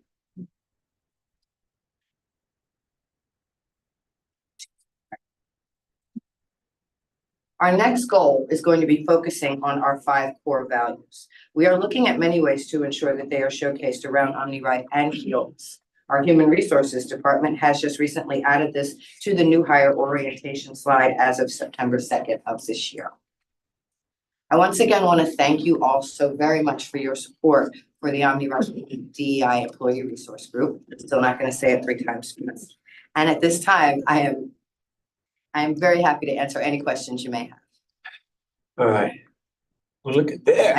I see hands. They're coming up. Thank you very much for all that you do. It's been an amazing ride just watching you transform with the DEI. So outstanding. I'm going to go to Commissioner Bailey first, then Commissioner Franklin. Okay, thank you. Ditto to what Mr. Chairman said. I mean, all of you have been so consistent in making sure that this is a holistic place to work. And we really appreciate that because it was an initiative from this board. I think our freshman year was an initiative, and Dr. Bob, you engaged, you got the team energized to do it, and you took the mantle and you went for it. And so we really do appreciate it. It goes back to what the senator was saying about just respecting and making sure that people know that they're valued and morality is there. And so we really do appreciate that. I'm honored that I've been able to do this for as long as I have. And for the new people who are here, I always have a moniker, happy people do good work. So when your employees are valued, they give you a better product. Yes, it's true. Committed. Yeah. Any other questions? Sure. Yeah, can you go back to the core values? Oh, sure. And I must say thank you for the work that you've been doing. I know you've been working on this for a couple of years now with the working group, so thank you. I do want to just ask about culture, because I think that actually should be a core value. I mean, we talk about safety, reliability, all the rest of these, which are things that we absolutely should be focused on as a transit system. But just want to ask about the idea of culture. Because that's a challenge that we've talked about in the past, which is how this idea of DEI group even came about. So I want to talk a little bit about that and what that looks like. And are we talking to employees and contractors, our bus operators? You know, what are they saying about the culture, and how can we include that as part of the core values? Well, that actually does go back to workplace, workforce, and community. All of those things do help foster the culture of a productive environment that is also, as I said, psychologically safe and also productive. Going through workplace and workforce, well, workforce being the most important one, because without that, we wouldn't have anything. Working through workforce helps us to understand, sorry, I'm trying to find the right words to say it. We're two separate entities, but we're still one. Sure. So we do a lot of combination through our employee engagement committee. I actually sit on that committee as well as a few Keolis members, and we do kind of meld that in. Now, I understand that Keolis also has a DEI that Inez has been running as well. And so her and I have collaborated on a few things to make sure that everyone feels as though they are a part of one unit. Even though there are times where it must be, and it has to be separate, we do foster as much as we can to bring everyone together into a workplace culture in which we're all united. One of those ways is, again, the Superstar program. Knowing that a bus driver could give Bob a superstar. It's a way for us to communicate and connect and say, you know, hey, attaboy, good job, thank you so much.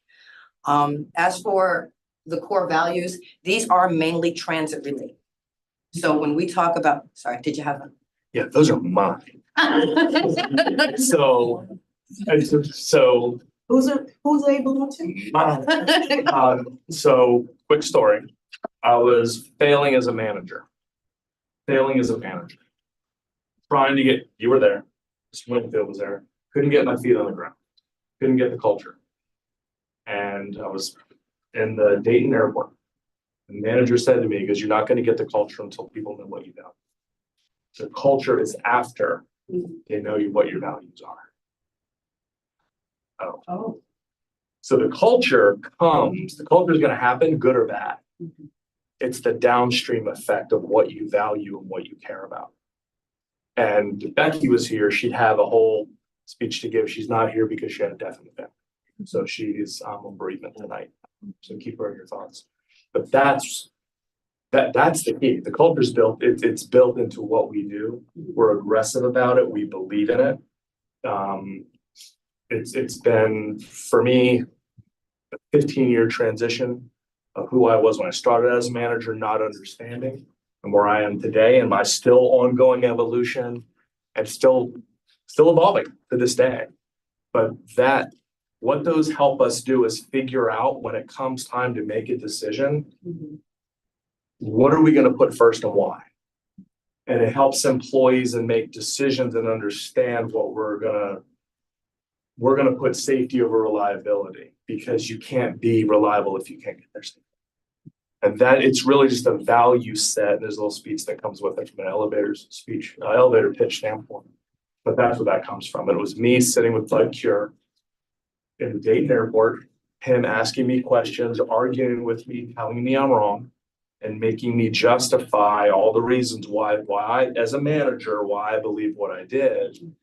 And then going back and sitting in a room with Mr. Wingfield, Mr. Priest, and Ms. Hanson at the time, and having a conversation about it and arguing about it when I was done. I think the order was different when I left the airport. And it was different when I left the office, but to this day, that's where that comes from. And if you don't have those values, then the employees don't know what the culture is to be. Sure. Yep. And so the last thing I'll just say is, it may be good to kind of bring it all home by ending with talking about the culture. And the reason why I mentioned that is because, I mean, there are several of you who were here years ago when we had a lot of challenges and we were getting those phone calls about culture. So that's one thing I think it's important to kind of bring it all home and end with. I think there could be a goal in your plan. Goals instead of the values. Maybe the culture could be, how do you achieve the culture? And you could elaborate by saying safety and liability. So the overarching goal, one of the goals could be, or one of the objectives could be to establish. If the board would allow me, Billy, did you wanna? Oh, yeah, so we do a number of things for culture, and we do collaborate with each other, right? Oh. A bunch of stuff. We have fun. Come on. Well, no, like Janae was saying, we do team and we do have a tandem. When Bob talks about the core values, it's more so service related. But in terms of the culture, we have an action plan, an ongoing action plan that we've been working on with deliverables. For example, last month was a Hispanic Heritage Month. So you'll see that around the office, right? You'll see the food trucks come out and representing the different cultures. And so we are definitely committed to it, definitely actively involved, and it's definitely something you see downstairs. In fact, on your way through the hallway, if you look at the map on the left side of the wall, you'll see all the cultures represented from different areas around the world where people come from. So you put a pin inside that map, and it kind of shows you everything that makes up the workforce. And I think that's helpful. Another reflection of culture. And so you got me going on this one, so I just want to one more thing. But another aspect of culture that you'll see with us is a part of our retention and recruitment is the fact that we're not just going to the same pond as everyone else. We're actually getting referrals from people who are in-house and talking to the communities, the people in the communities where they live. That's been one of the key elements to the success you see up here. And so I just wanted to mention that. And I was sitting back there and I was itching and hearing everyone have their say. So. And I think it also speaks to workforce culture that Dr. Schneider and Billy came to my aid. So thank you guys so much. And culture are things like casting light versus casting shadows. So when employees, there's confusion, it's consistent communication, the opportunity for employees to speak out with courage and conviction, to not tolerate retaliation on the workforce. Those are all things that build and surround that. A lot of development, a lot of training. We invest in education, we invest in training and development. Those are all those kinds of things that help build and surround that.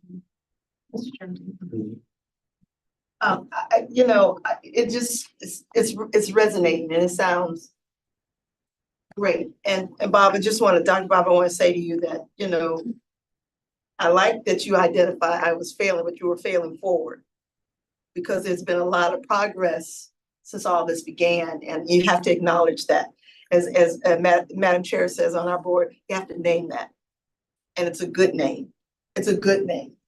And so that collaboration is important. That's why I told you get up and talk, because it's important that we see y'all together. That's visual for us. And so I appreciate the progress. I really do. We did, I'm sorry, one last thing is we really didn't have that focus on diversity, equity, and inclusion. That's why we formed that as a working group in 2018. And it's been so active and engaged, and it's been an employee-driven, employee-led group. And that has been part, from a management standpoint, we have worked hard to address those issues, but it's also been internal. It's not a top-down process, nor is it exclusively bottom-down. It's leaders must lead, internal, external, formal, informal, board level, staff level, it has to be that universal approach, and that is what that, but to be inclusive in our approach to how we go about things, to have those elements is a key part of what we do. And that's why it's on our mission statement. As you walk around the building, we place that as part of what we do. Sure. Yes. I just wanted to ask, verify something. So on the DEI group, it has representation from all the different groups in the building, right?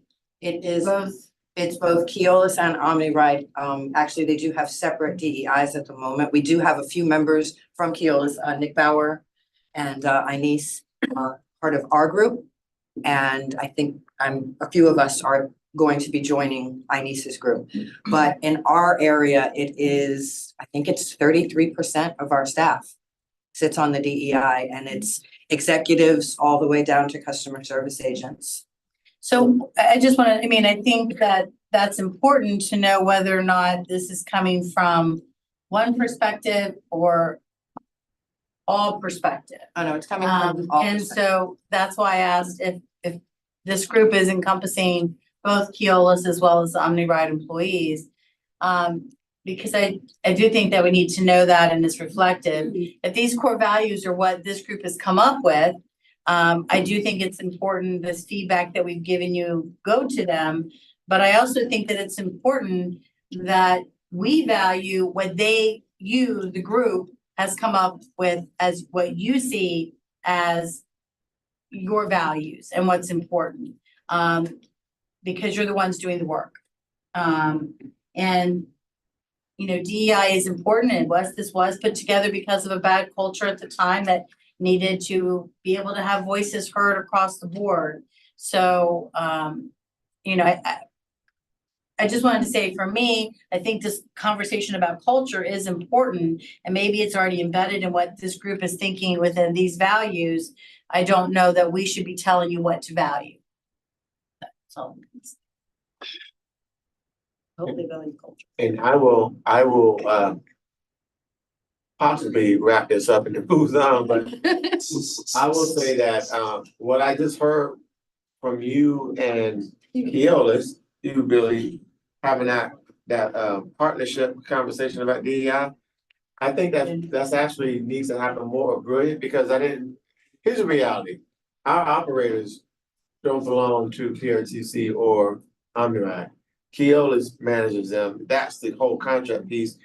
There's two groups here, and those two groups at some place, and I think when I walk around and I go downstairs and I pop in and happen to see the folks, there is a relationship. I don't know if that relationship is real or if it needs to be, a little more, better intertwined, but I think that's what you all can create, just listening and, because you just had a passionate speech about culture and what you're doing.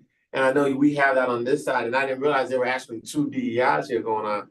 I think that's really kind of something that the next time we do this, both of you guys should just unite and just make that presentation what it is. We have found that, and I remember when I first started 4 years ago, one of my main goals was getting both sides. But we have found that it's very difficult to get the drivers at the times that we have our meetings because they are out on the road. And so there's always kind of a conflict of getting people together at the same time, which is why it was decided that Keolis should have one specifically driven for the drivers. And we also bridge that through our employee engagement. Yes. And so we've actually been talking to Lyric, she's the one who heads that, about maybe having her come and talk as well. Because that's really our bridge right now, is that employee engagement. And I want to say this and it's not a joke, it's not funny, haha. I will tell you that karaoke we did, because there were operators out there that sung, that was a cool, united thing. Things like that really help unite both sides, if you will. Because they had a good time with that. Now, everybody didn't show up because, again, they all had schedules, they work, and you got that early shift and then late. But more things like that doing between the two, and we show up and support that. That's what creates the culture, right? I would tell you this because you can't get them all in the same room at the same time. Got it.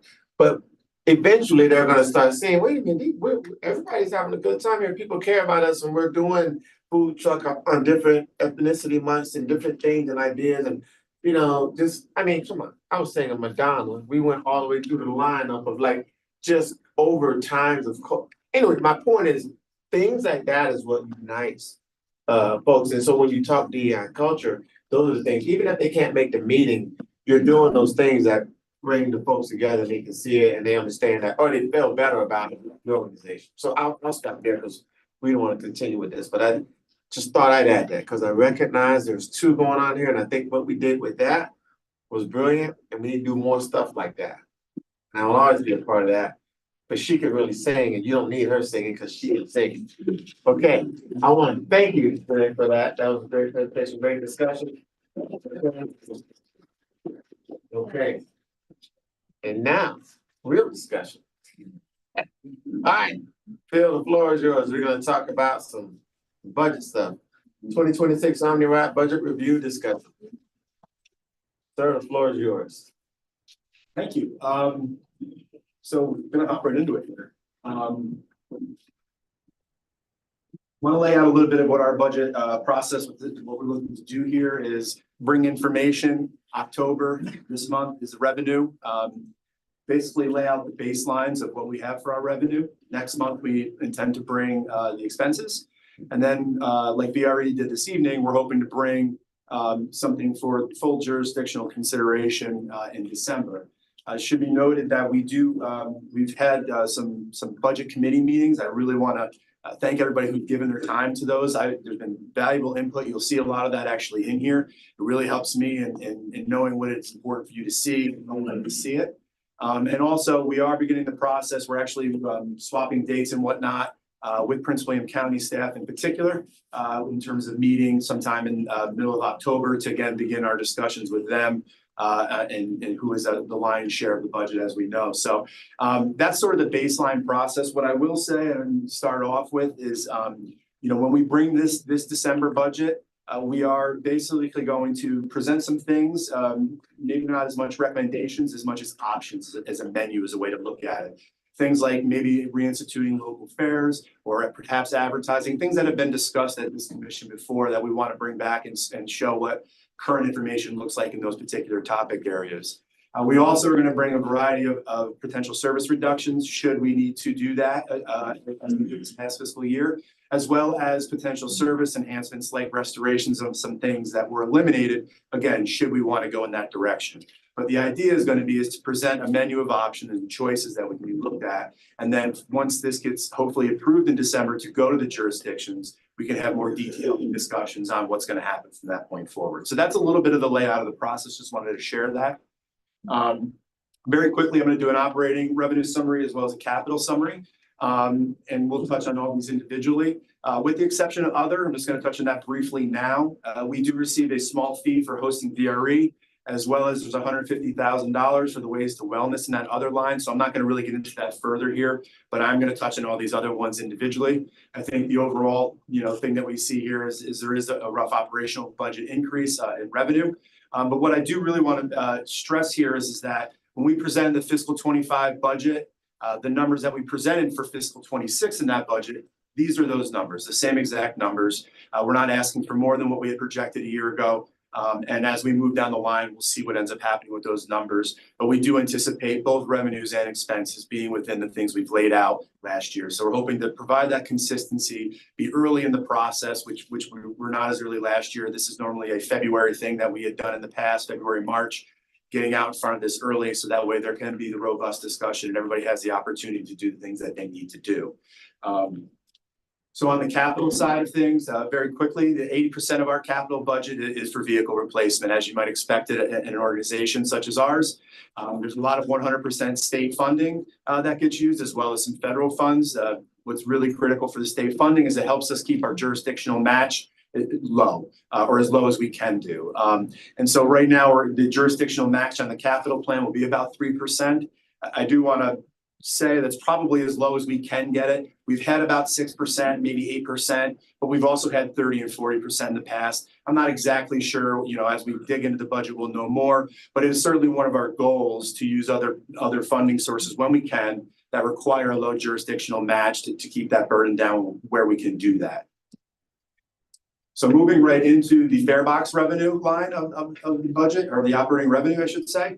This does continue, as I discussed, same service levels as last year. So it also continues a $0 local fare.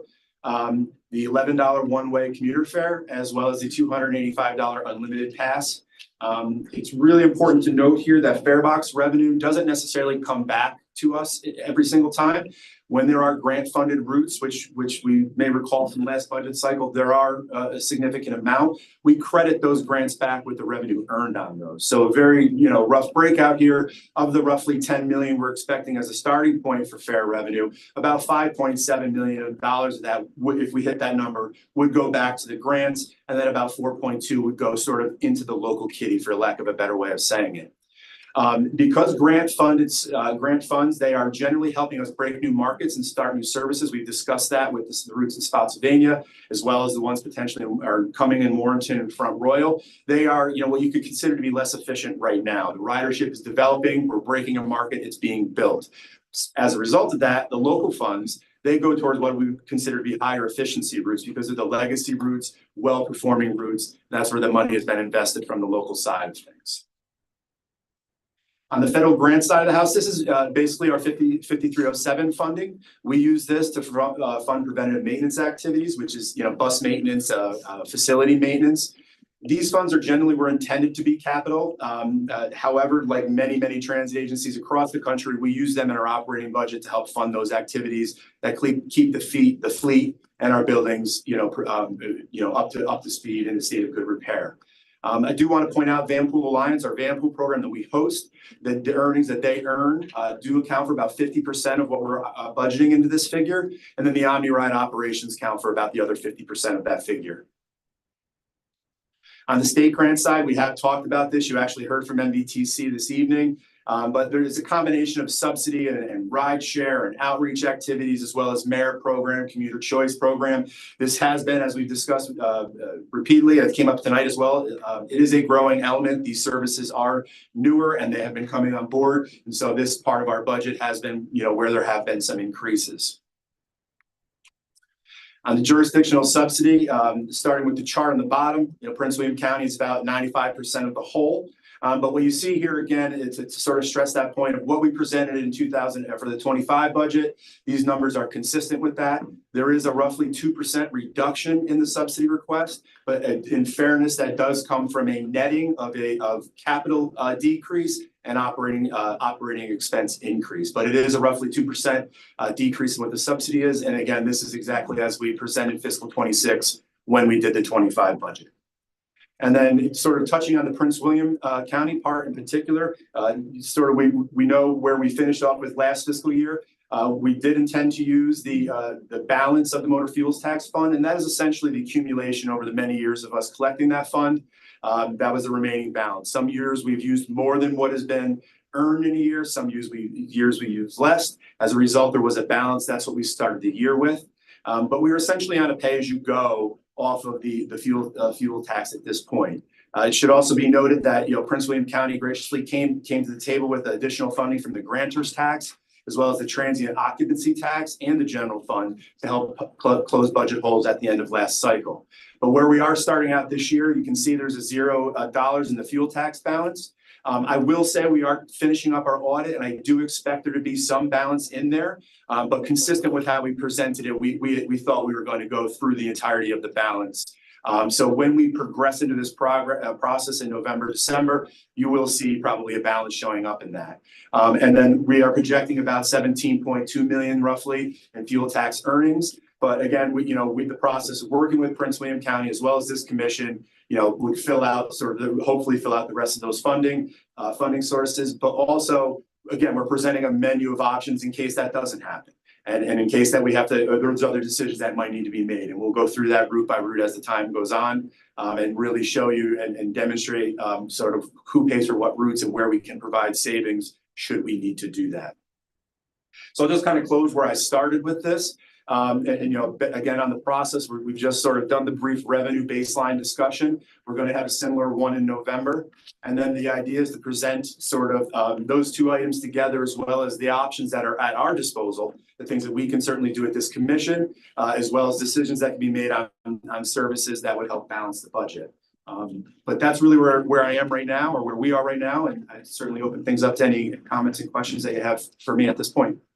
Now, commissioners, first of all, thank you, Bill, for that what you just got is an update on this, but what you have is the data. Personally, I don't feel that this is a discussion point yet as to what you have in front of you. I like what I saw in some of the numbers and the data. It gives us something to go back to our jurisdictions, have a discussion about, and we will have an opportunity to dig deeper into this. When? I'm not sure. The next discussion will be, well, first of all, we'll have enough more budget committee discussions that will be coming up in the middle of October. And then in early, our November commission meeting, again, will be a discussion much like this on the expense side. We'll then have more budget committee meetings in November that will lead into December. And I can't stress enough how valuable they were to us in preparing this information to really talk through some of these things with folks. They were, really critical, and I thank everybody again for being part of those. They were helpful. Yes, okay.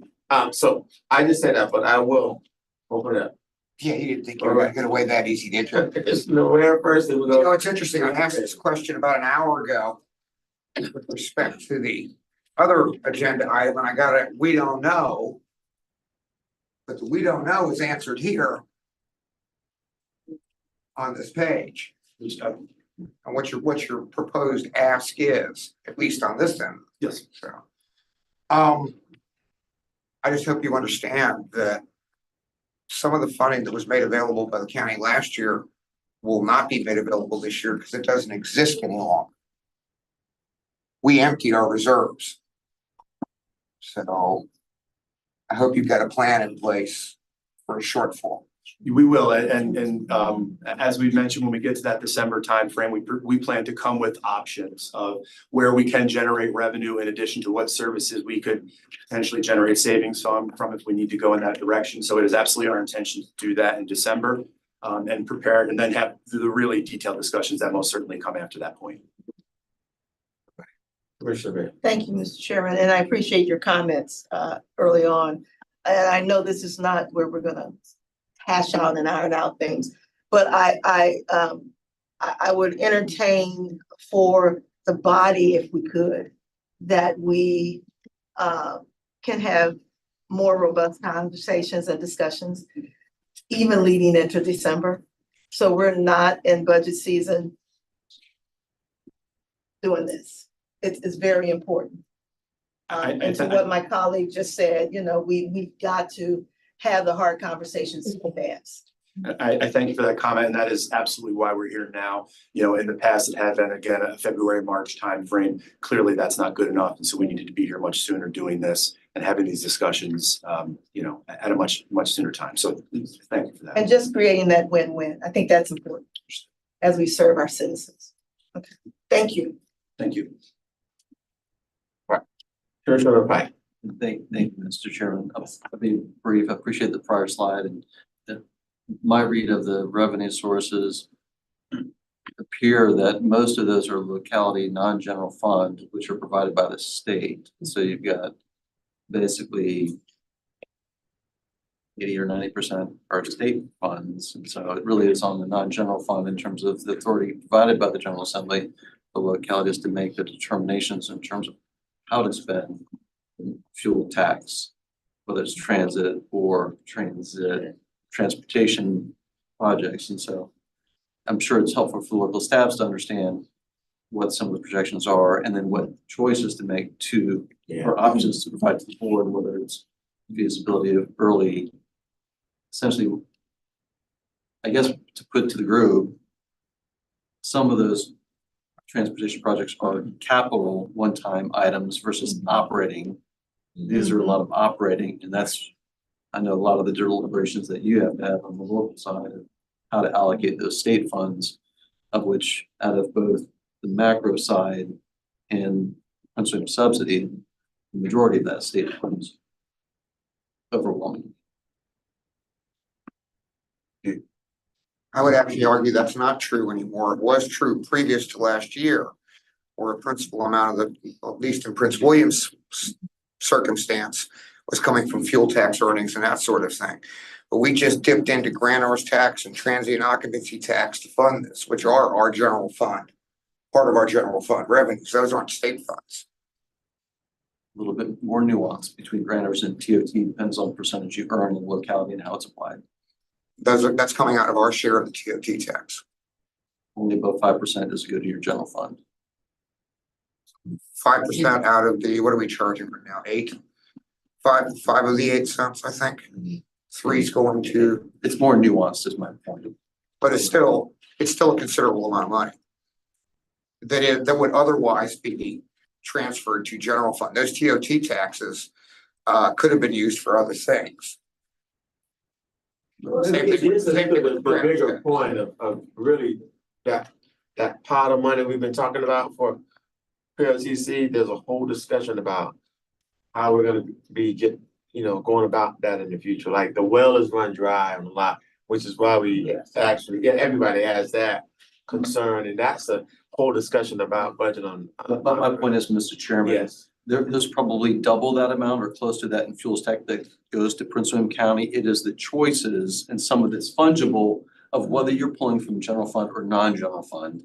And the sources of non-general funds, Prince William County, are much greater than what's on that chart. And so for the general public who may not see the moving parts, we all know that different localities fund or prioritize different buckets differently. Yeah. And so it's not the whole story in terms of each locality's breakout. That's all I'm suggesting to sort of a new eye to the process or a new eye to where the funds come from. And so there's a lot more nuance to it.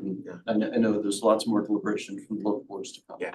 So Commissioner Short and then Commissioner Bailey. Yes, I just want to make sure we're clear. You have already started to set your appointments to have these discussions with the jurisdictional staff, correct? We're scheduling, I'm going back and forth right now with staff, literally exchanging emails over the past couple of days. We've honed in on the middle of October to have our first in-person discussions. We're just trying to hammer the exact date down when we're going to do that. Yeah. So I got Commissioner Indra. You go last. It was just follow up to that, so that's with Stafford County as well. We certainly are starting with Prince William County's DOT staff right now. I know our board has a lot of questions, so the sooner the better, that our staff is informed. Okay, thank you. But I would just say to the Senator, that's an opportunity that we would certainly invite your input on strongly, because that is not, I mean, in terms of us making those decisions. In terms of how we look at this funding going forward in a different way. I think that's and I'll just say, but not for this discussion, because we're gonna be doing this ongoing, but I am gonna spend some time with you, Commissioner Pike, because there's a lot that I just want to have a discussion with you about, as we even talked about DOT grant and tax, and really where we are as far as funding goes for PRTC. I'm not a fan of that gas tax because of the fact that the pool that we dealt with the county involved road projects and bus systems. And of course, our road projects will win out. And it leaves the system, the bus, the operation system to figure out how we're gonna do things. And I love what we're doing now because we've begun the conversation and discussions early so that every jurisdiction can be a part of what this budget's gonna look like for OmniRide PRTC going forward. And then we really need to figure out like a revenue stream to really help, to tell you the truth, because we've been in this discussion for quite some years now. And we've always known we were gonna get to this day. We've been at this day for quite some time now, but we still haven't solved how that's gonna go forward. So it's gonna generate a lot of topics, and I hope that every jurisdiction take this back and we really have a discussion about it. I know Prince William County will. Let me get Commissioner first. Yeah, I think it goes back to a couple of things that were mentioned earlier. One, about the whole cultural circle that Senator McPike was bringing forth to us earlier. We now have this way in advance. Prince William County knows what we kind of went through last year. There's absolutely no reason. We also know what the backlash was because of the cut services. So all of those things need to be taken into account as the decision-making process is occurring. Because at the end of the day, if this service goes away, then we have to deal with the backlash of the community but not having such a service. So all of those things are part of the decision-making process. And to this point, that's where the prioritization will have to come in each jurisdiction. And I think that's where there's another nuance to it as well, is with respect to Prince William County. Because of the ask from last year, we had to divert all fuel tax revenue to transit, which meant we stripped funding from our road program. And while there's squawking on the transit side when you cut routes, there's also squawking on the road side when you don't have the projects for it, when you don't have the dollars for it. So, you know, it's going to be an interesting year. Priority. Okay, so thank you for that.